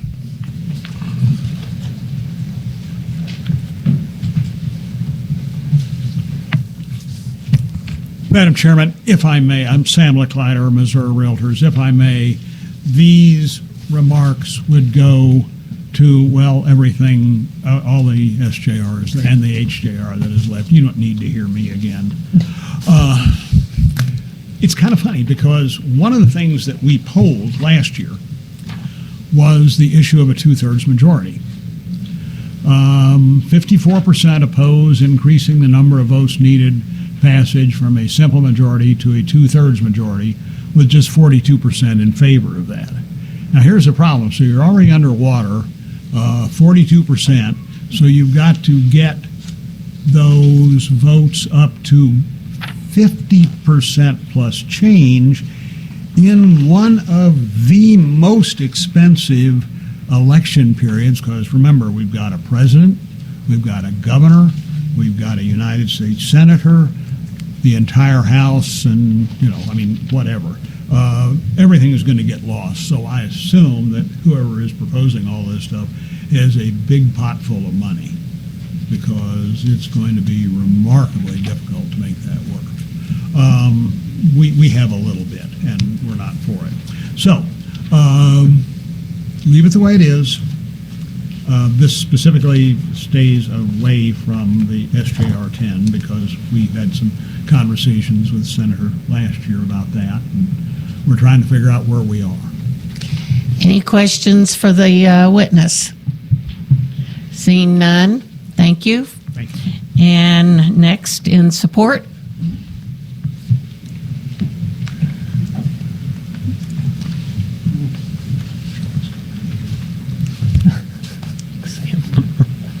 Madam Chairwoman, members of the committee, Ben Travelis with Missouri Farm Bureau, for reasons already stated in my previous testimonies, would like to go on record in support. Any Happy to answer any questions? Seeing none, against?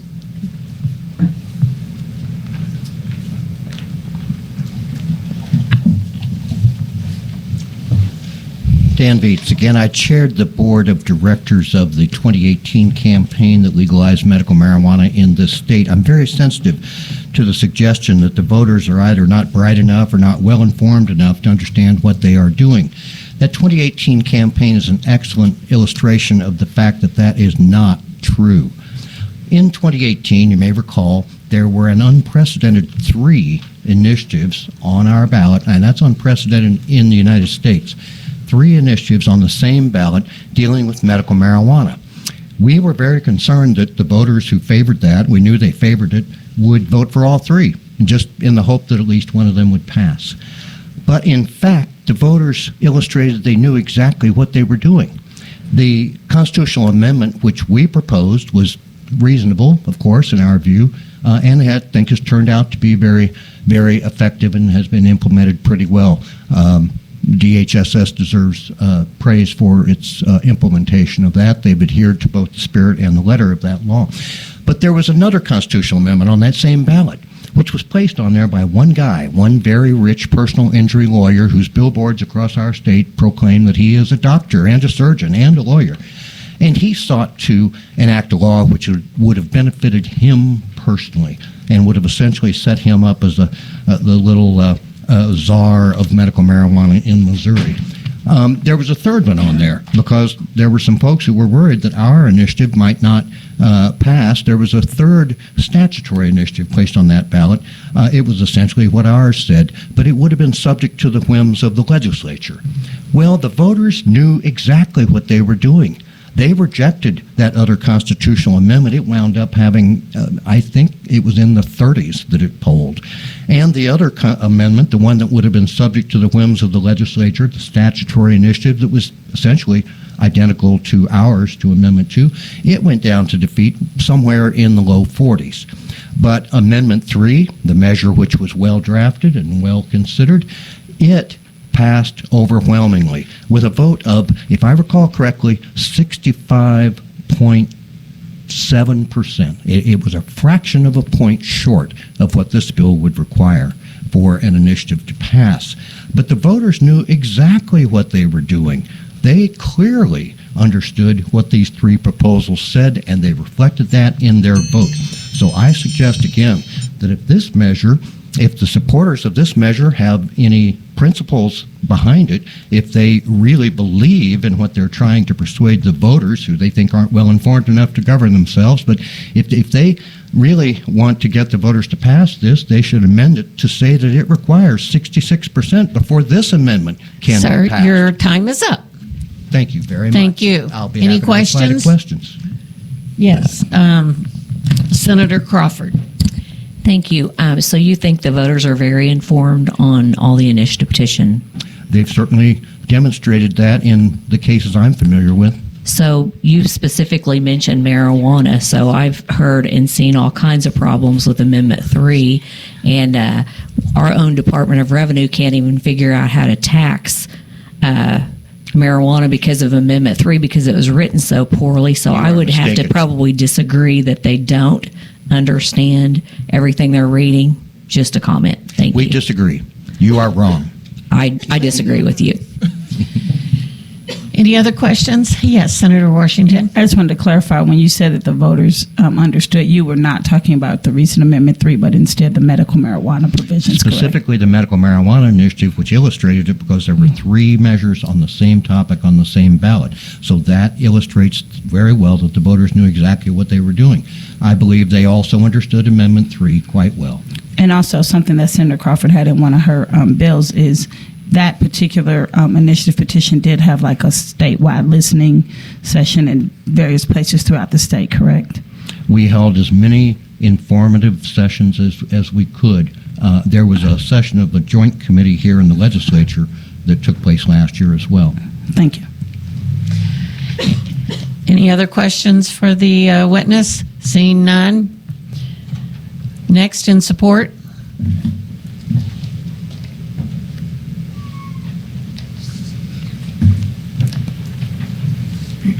Madam Chairman, members of the committee, my name is Patty Skane. I'm with Missouri Right to Life. We are in support of this legislation because we believe it will protect the intent and integrity of our Constitution.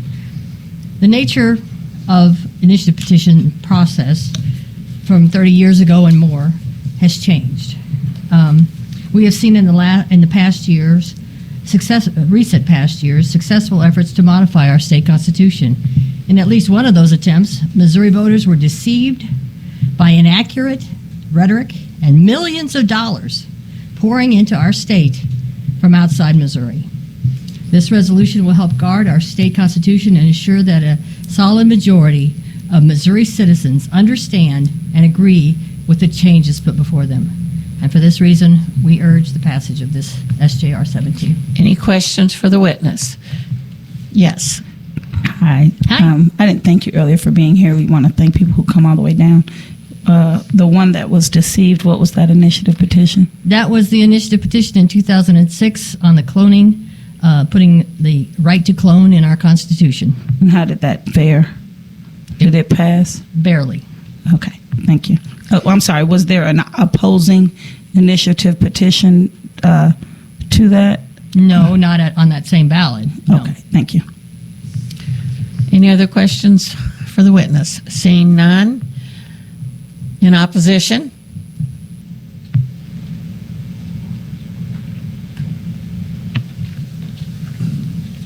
Afternoon, Madam Chair, honorable members of the Senate Government and Elections Committee. For the record, Clark Brown from the SEIU State Council, that's Service Employees International Union.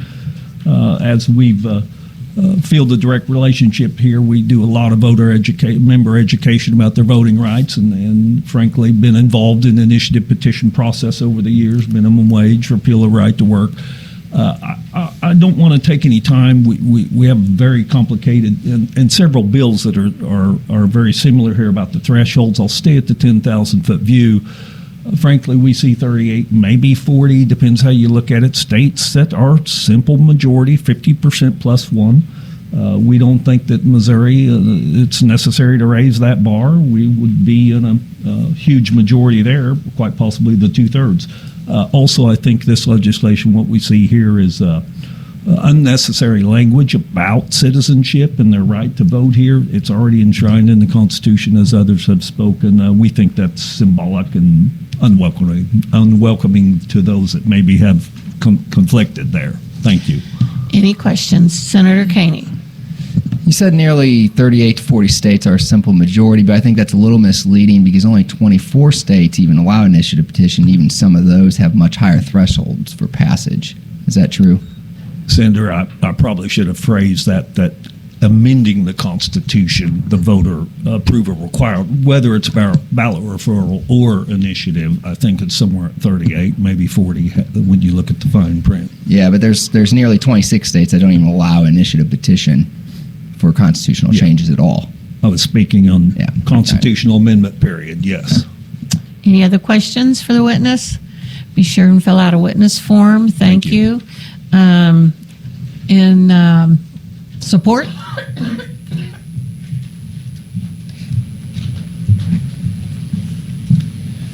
Madam Chair, members of the committee, James Harris representing the Opportunity Solution Project, here to go on record in support of SJR17 and the other ones. The one thing I did want to mention, if you look at the ballot summary, the wording that citizens often have, it's about 50 words. If you look at the marijuana measure in 2018, it's more than a page, couple pages that were put in the Constitution. So do I think, voters had all the information, or no? Do I think maybe they supported marijuana legalizing it? Absolutely. Did they know maybe what the tax rates would be, how many licenses, and a lot of the nuanced details that were in the Constitution? I think it's reasonable to assume if there's only 50 words on the ballot summary that they might not have all of the details. With that, I'm happy to answer any questions. Any questions for the witness? Seeing none. In opposition?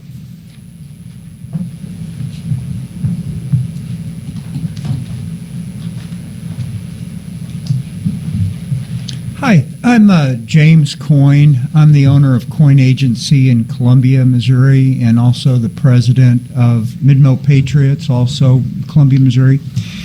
And I am opposed to any restrictions on the petition process. I think that it's very, very important to allow the people to bring forth new laws or to propose getting rid of laws that they feel are unjust. The point has been made that we're not a direct democracy, that we're a representative republic, and that's absolutely true. However, I think the petition process acts as a safeguard when the people's government becomes deaf to their feelings and their lives. And I've seen that happen. I think that there's actually a problem in this building that I've seen over many years in the process itself, the legislative process. And you all are very familiar with it and how it works and how it doesn't work. I've seen time and time and time again over many years where legislation is proposed that is extremely popular, and you'll have this whole building filled with people lobbying their representatives, lobbying their senators, doing everything that they possibly can. And you turn around and what happened to that bill? Oh, well, it died in committee, or it never got assigned to a committee, or it never got a vote. There was no vote. And I could see what was going on. I could see that, my God, at least let your representatives and senators vote on it. That's a broken process. And I know that's a separate subject, but I think it dovetails with the petition process. It's a fail-safe that we cannot make. It shouldn't be made. Not only should it not be made more difficult, it should be made a whole lot easier. Where groups like, we're just a little ragtag bunch of people who get together and talk about the Constitution, right? We're nobody. But those are the people that it's designed for. Not people who've got $15 million in their back pocket, right? So I not only do I think we should not do anything to hamper it, I think it should be made easier, clearer. The one thing I do agree with is I think it's very important that anything that goes on the petition is single subject and single issue. And perhaps there should be some additional process for clarity. Because if you have, and I've seen some, in Clean Missouri that did some good things, and I think there was so much in there that people got confused. And your time is up. Oh, okay. Okay, thank you. Okay, in support. Anybody else here in support? In opposition?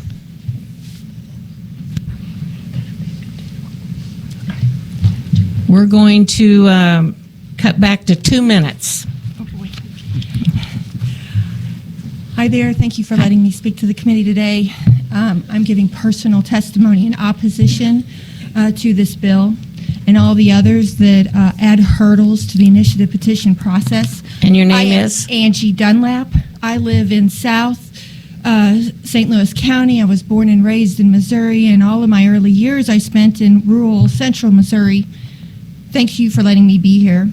Initiative petitions allow voters a direct vote on issues important to them. It is direct and pure democracy, and I have a belief in democracy as the only way for free people to be governed. We should not undermine democracy by taking away power from voters or taking away the rights of citizens. The ideas and concerns of legislators are not more important than the voters. But what I see happening too much in Missouri is just that.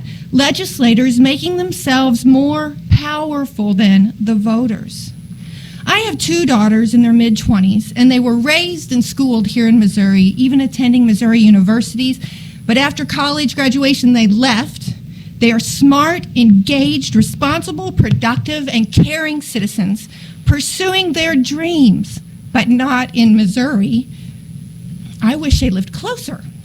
To be frank, Missouri needs women like them, but in this state, they saw their rights being eroded and women's issues being belittled. My daughters chose to leave this state where the extreme policies of some that are pushed by Missouri legislators do not speak to their concerns or the concerns of lots of Missourians. Young people are the most diverse generation yet, and they need to be in Missouri's plans. Democracy helps guarantee these dreams for our youth and equal rights for all. And as someone said earlier, our youth should have this generational equity. Democracy should not shut out voters and the loud people who are trying to force their religiosity on the rest of us are not the majority of the state.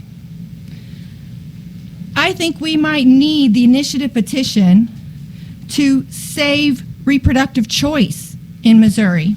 We might need the initiative petition to allow people to submit testimony to this very committee. And your time is up. To be heard. Could I ask you a question? Did you say religiosity? Religiosity. And what is that? Religion? People who let religion dominate and work to control other people. Let their religion work to control other people. Any questions? Yes, Senator Koenig. So you said the best form of government is a pure democracy? I said it's the best way for free people to have their voice heard. Free. So what are your thoughts on Article 4 of the U.S. Constitution, Section 4? Tell me what that is. It says the United States shall guarantee every state in the Union a Republican form of government. I think there's a purpose for that, but I also think that the initiative petition process is here to be a check on those representatives that we elect. And when you smash the initiative petition process, you're taking away that check on those representatives to not truly represent the people. Any other questions for the witness? Seeing none, thank you. Opposition. Opposition.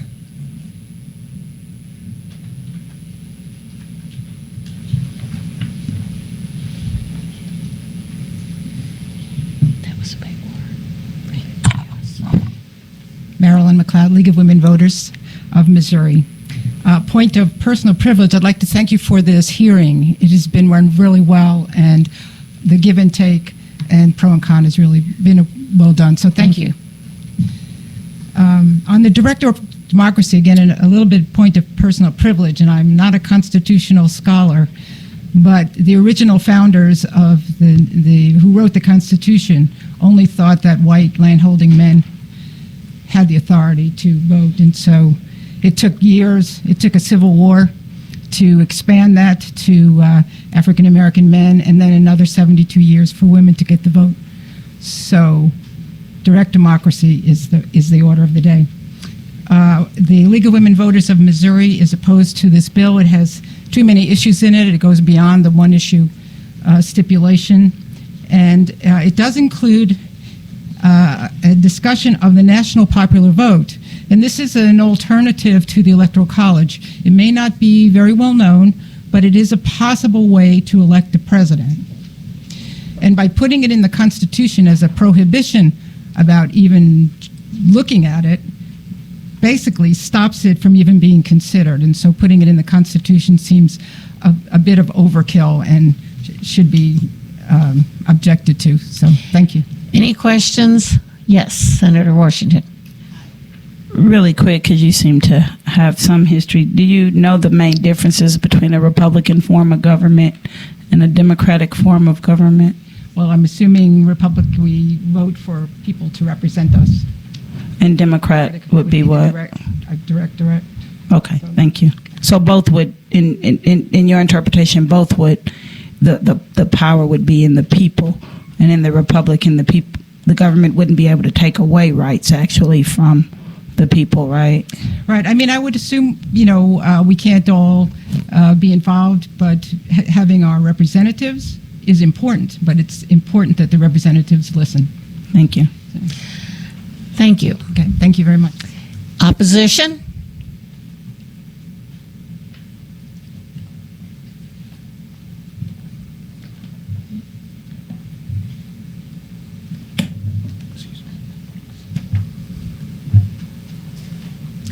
Madam Chair, members of the committee, Jeanette Mott Oxford for Paraquad, putting us on record against for reasons that have already been stated.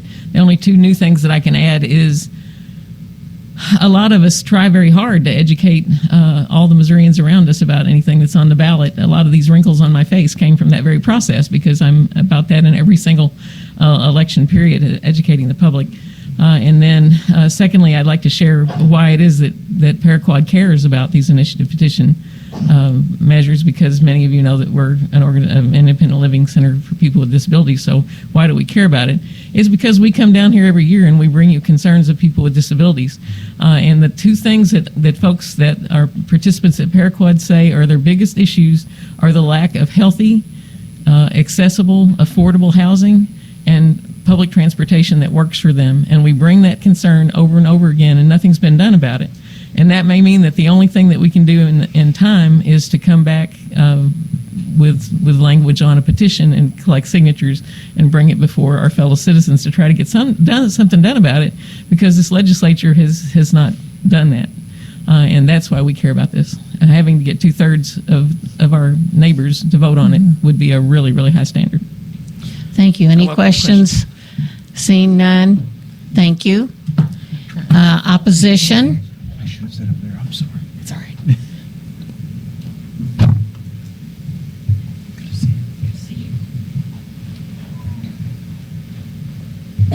Again, Madam Chairwoman, members of the committee, thank you for the opportunity. Senator, thank you for the bill. My name is Elizabeth Franklin, and I am speaking in opposition to this bill today with due respect. It does seem to break the single subject requirement, but I won't speak to each of the subjects. They've been well spoken to. It is unclear what we are protecting the Constitution from, in my mind. The very title, Protecting the American Constitution Act, indicates it's under some kind of threat. And I've heard the same from House members in those hearings. During the House hearings, representatives stated the Missouri Constitution was too large and needed protection from attacks. So I wondered, from whom? From us, the citizens, or perhaps from the General Assembly? It's just not been clear to me. So my concern is the stated problem is vague. The goal is unclear, since we've had many bills, and so those solutions are many and varied, which gives me no assurance that the bill will actually solve this problem. And then I try to cup half full. Should we not celebrate this great document that has had incredibly good ideas from the General Assembly and from the citizens and placed on the ballot? And if the majority of Missourians say yes, then by golly, it becomes part of our Constitution. That's something to celebrate. You may be in the minority sometimes, and I'm sorry for that, but then you may be in the majority sometimes. And that's how our state has been. Requiring passage of this 2/3 seems to undermine the will of the people. The witness testimony on a similar House bill drew 336 pages total of testimony. I didn't count people, I counted pages. and 3.6% of those pages were in support. So that's a clear majority to me that this is not partisan. Missourians of all perspectives, as we've even heard today, have used this most valuable tool. And I'll do a bit of a mashup because I know we're running short. When we talk about it suffers a tax... And your time's up, ma'am. I'm so sorry. Okay, thank you. Any questions? Seeing none. Opposition?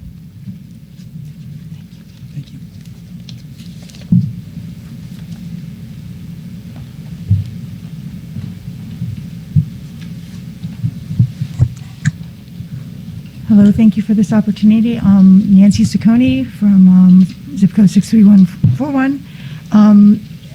To try to keep it brief, the only thing I want to add to the many comments in opposition to the multiple provisions in this in this bill is that I'd like to talk again a little bit like our previous witness about the framing of protecting and defending the Constitution. I, as an IP circulator, many of us, we do this volunteer work because we care about our Constitution and we care very much about the people who it affects at the same time. And so when we see in ways in which the Constitution could come to better serve the needs of the people, or I see it as a way to sort of defend the Constitution against stagnating and not meeting those needs. And so that was just the one added comment to the other excellent testimony. Thank you. Thank you. Any questions? Seeing none. Opposition?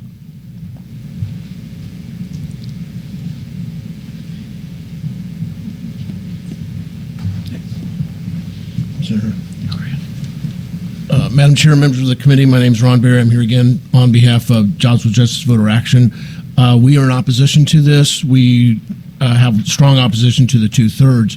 I would like to point out a couple things that were in the comments earlier on this particular bill. So when a joint resolution is presented to the people, it has a 50-word or less. That doesn't include the articles. When it's a petition, it's 100 words or less. So there is a difference there. Also, there are several provisions in this particular amendment that are already law. So you can't, if you're going to sign a petition, you have to be a registered voter in Missouri. The hardest part of that I think that most of the circulators have is people don't know what congressional district they live in. Also, I think there might be some issues with the single subject, but they're all in Article 3. But some of this is really trying to amend Article 10. Article 12.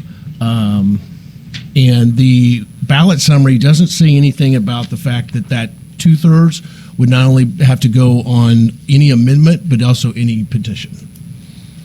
Thank you. Any questions? Seeing none. Thank you. Opposition.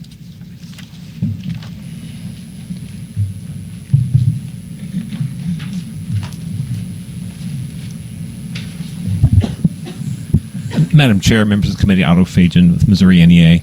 I don't actually have any new comments to make on this joint resolution. We spoke really to our principal concern about all of the joint resolutions raising the threshold. So I just want to inquire of you, do I need to come up for each one having already filed electronic testimony against it, or can that stand for the remaining hearings? You're fine. You're okay. fine. Thank you, Madam Chair. Happy to answer any questions. Any questions? Seeing none. Opposition.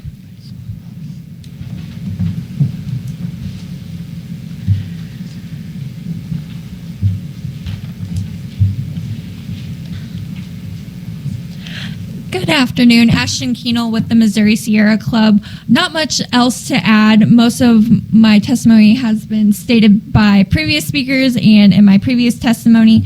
One thing I really forgot to mention in my last testimony was a study came out by the Missouri Scout recently, and Missourians across political spectrum were polled, and 40% said they would like the initiative petition process to be easier, and 33% of those folks polled would like it left it alone. So 77% of Missourians want it easier or left alone. Just again to put it that the people of Missouri are not asking for changes to the initiative petition process, and that we would like to keep it as it is, for the people, by the people. And also Sierra Club has issues with the multiple subjects of this SJR. But besides that, any questions? Any questions? Seeing none. Opposition. Thank you.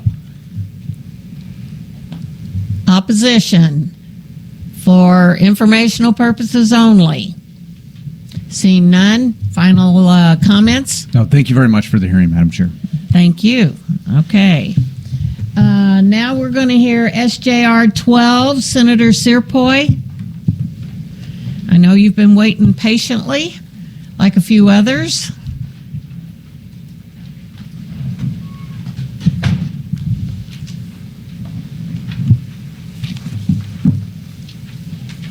Good afternoon.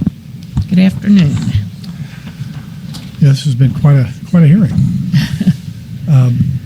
First of all, I'm Mike Cierpiot from the 8th Senate District in Jackson County. I'm here today to present Senate Joint Resolution number 12. This is kind of a different take than what you've heard on other ones. Presently, an initiative petition must address only a single subject. As we have seen, that single subject can be vast and used, I think, to mislead the public. Recently, an initiative petition known as Clean Missouri was offered as a single subject, the subject being the General Assembly.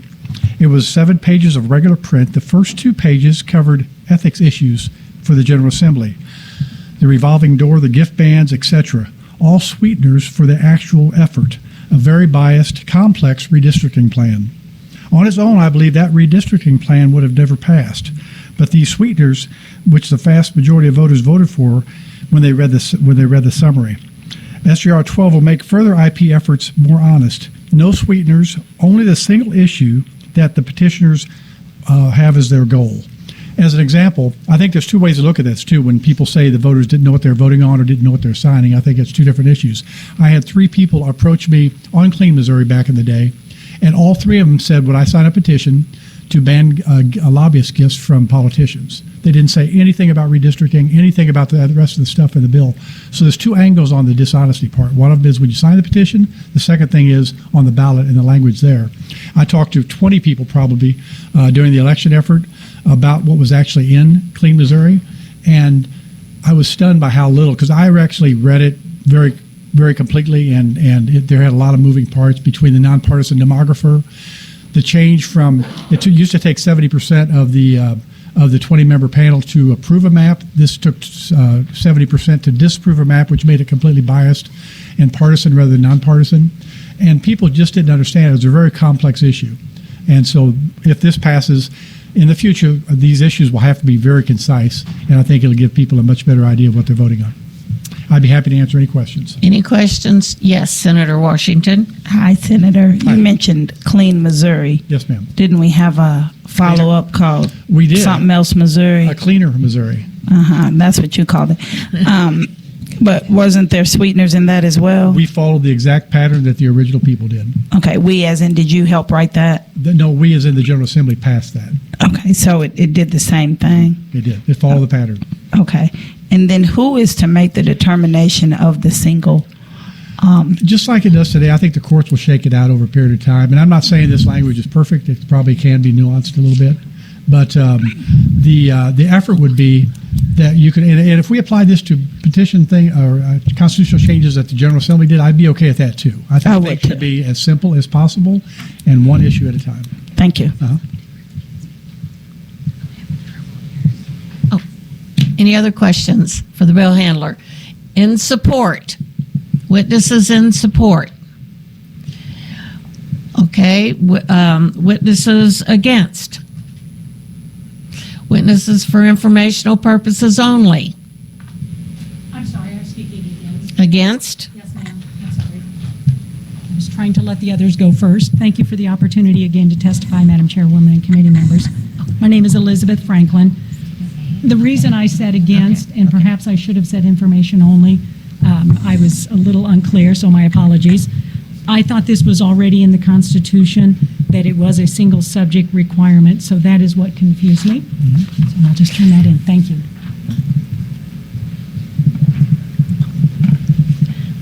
Are you against or informational? Okay, come on up. Just very briefly, Nancy Ciccone. Thank you. I'm against, mainly because, as was stated, this provision already exists, and I see ways in which this can be misused in a way that will make it more difficult for the people to Okay. have provisions that they Thank you. want. In opposition? One last time, informational purposes only. Seeing none, Senator, closing comments. This may be the most popular bill you've had today. Thank you. Thank you. And what else? Who's next? Okay. Senator Koenig. Senator Koenig. We'll hear SJR2. Pardon? Oh, Representative Henderson, where are you? He's gone. He's gone? Okay, come on, Senator Koenig. Yes, we're kind of running short on time. If what you have to say you've already said, just come up and say your name and leave your witness form, please. Thank you, Madam Chair and members of the committee. Senator Andrew Koenig from the 15th District, representing West St. Louis County. I'm here to present SJR2. I had a number of things I could say about this, but we've already had a really long hearing, so I'll just get straight to the point. What this does is this actually reduces the number of signatures to put something on the ballot, making it easier to put something on the ballot, but it does change the threshold to a consensus of voters, a majority vote of the registered voters. Any questions for the senator? Seeing none, in support?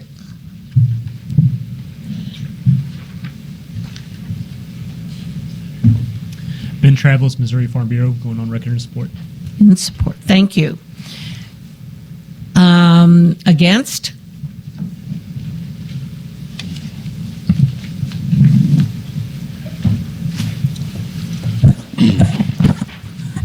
Thank you, Chair. My name is Bob Johnson. I'm representing myself, although I might add, though, that I spent 23 years in the General Assembly. From 1973, first year, and 2006 was the last year, primarily in the Senate. I also, Senator Cierpiot left. I was a previous 8th Senator from Eastern Jackson County, and I only say that because I've seen this petition, obviously, from inside the chamber and then from outside, because I was an advocate for Clean Missouri and will defend that position. And Mike and I have had all kinds of meetings over that. The citizen initiative petition is sacred and a trusted constitutional right that Missourians have freely exercised for over a century. It gives the voters the freedom to determine that laws that govern us and serves as a fundamental check and balance on the legislature. And that's the principal reason I wanted to be here today. Having served as long as I did, I saw situations where, number one, that was said earlier by another former legislator, a lot of times the minority party in a legislative body doesn't believe that they're treated fairly, and as a result, they may have to resort to the initiative petition, and they have the right to do so. And party majorities change. I was in both a minority position in the legislative body and a majority position. So what I want to make sure is that, from my perspective, there's really no reason to change the initiative petition recommendations. It's probably too hard now. It's certainly expensive. And I would like to see, if anything, less requirements for the initiative petition. And I might add that I was, the party I was elected under in all those years was a member as a Republican member. Thank you. Any questions for the from the committee? Okay. If I could add one more, then okay. I wanted to reference only the requirement of registered voters. If we use the requirement that registered voters, 60% of registered voters, that probably is not going to work in many primary elections. And in Eastern Jackson County, I'd say historically, in a primary election, there may be 50% of the number that's going to vote in November. But certainly I don't think we're going to have 50% of the registered voters. So whether it's a 60% requirement or a 2/3 requirement, it probably will not happen if that issue is placed on a primary election ballot. Thank you. Any questions for the witness? Seeing none. In support? Okay, in opposition?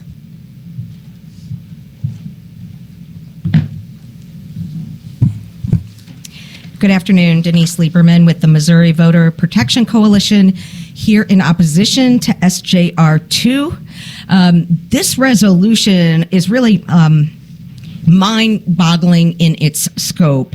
It really undermines our well-functioning process by raising the threshold for passage to virtually impossible levels. Not simply requiring a majority of votes cast, which is how we all understand our elections and democratic process to work, but to require a majority of all people who are registered to vote, regardless of whether they actually vote.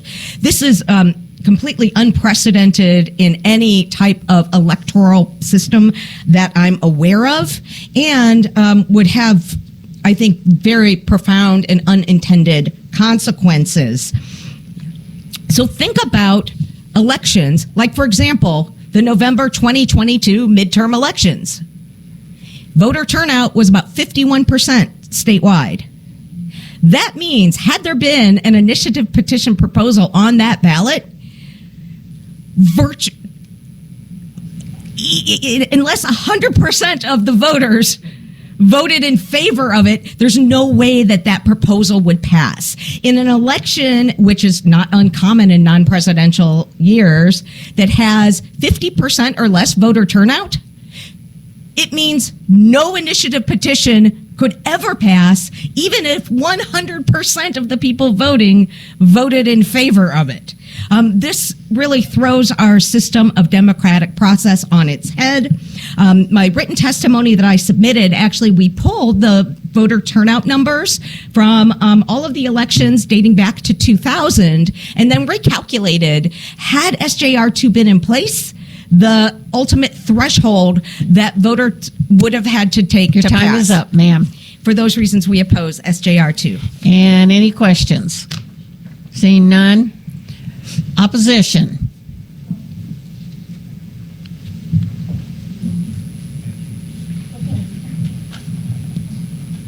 James Coyne, Mid-Missouri Patriots, Coyne Agency. I would be opposed to making this change, and I think that the prior person's highlighting of what that would mean was very well done. I have a question for the panel that I think hasn't been addressed. I can understand the need for keeping the Constitution clean and simple, but I have never heard of anyone doing a ballot initiative to change a law, not the Constitution, but a statute. And do you know if that's possible, or is there any provision in our state for initiative petition being used to propose not a constitutional amendment, but simply a law or a statute? I've never heard of that. It's always a constitutional amendment. Why? Senator Koenig. I mean, typically we are not allowed to ask questions of the committee. Oh, okay. But the answer is yes, it has been done many times. It has, okay. Opposition. Thank you, Chairman and Committee. Clark Brown, SEIU State Council, opposed fundamentally on raising threshold. Thank you. Any questions? Seeing none. Opposition.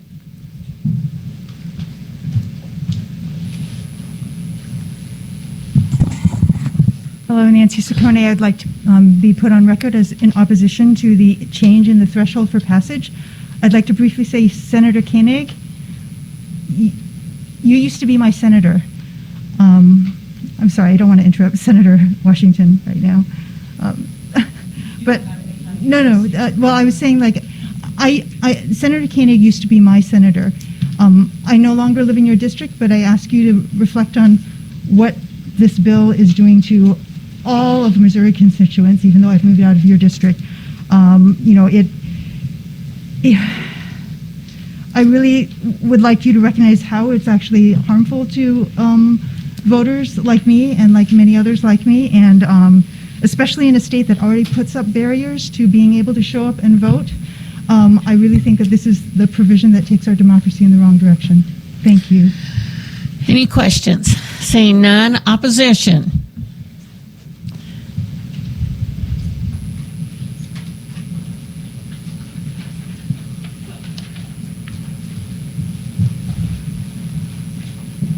Thank you. Sorry, coming from the back row. Ashton Keenel, Missouri Sierra Club, one last time. We, the Sierra Club, we are very much in opposition to SJR2. Since the one sentiment that is sticking with me is, when does the people who are registered to vote at the time at the most previous state election who votes in approval mean majority rule? It's just very complicated and leaves us and strays from the typical majority rule norm that is already in the initiative petition process that we really treasure and want to keep intact. So Thank you. Any questions? Seeing none. Opposition.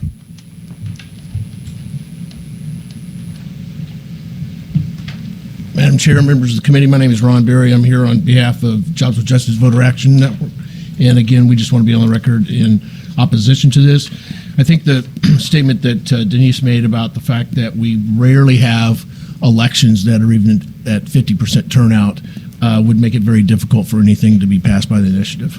Any questions? Seeing none. Opposition.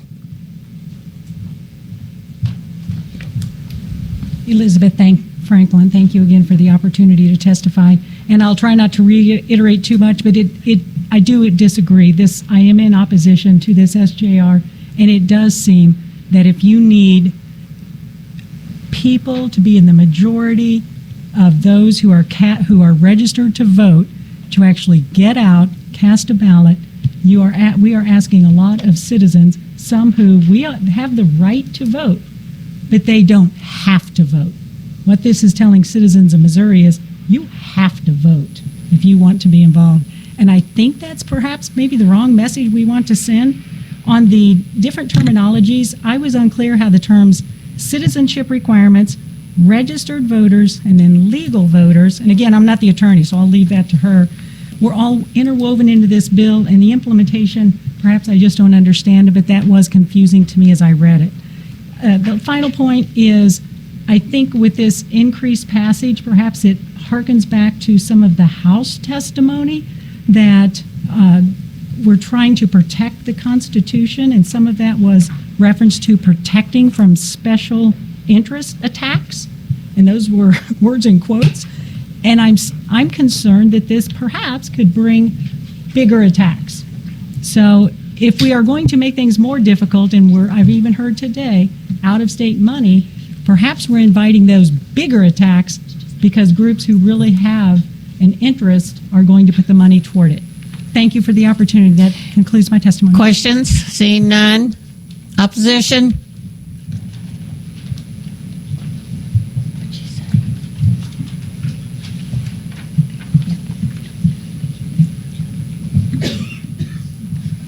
Jeanette Mott Oxford for Paraquat again.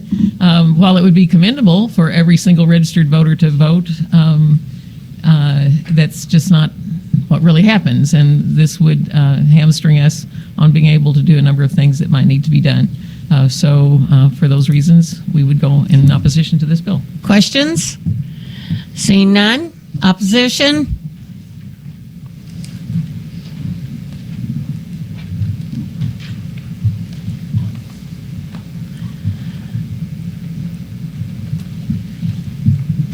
Angie Dunlap from St. Louis, giving personal testimony in opposition to this bill. When Missouri's legislature does not address the problems that citizens want them to address, today we have the initiative petition, and it seems that recently this is the only way that legislators will address the people's concerns, is that an initiative forces them to deal with it. So it is contrary to the will of the people to make initiatives more difficult.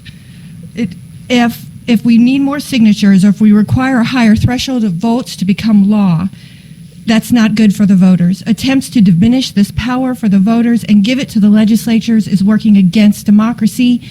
It is the voters' voice that matters more than the legislators in our democracy. Please oppose this bill. Any questions? Seeing none. Opposition? Opposition. Let's go with informational purposes only. I'm losing it here. I'm sorry. Informational purposes only. Seeing none. Senator, do you have any closing comments? Okay, thank you. We are going to shut down at this point. We do have recess, okay? And we're going to come back after session, and we will hear Senator Carter's bill. And is there anybody else's bill? Representative Henderson. Well, we got 20 minutes. No. Senator Henderson, can you come back? Okay. And we will be in this room. So it's recess time.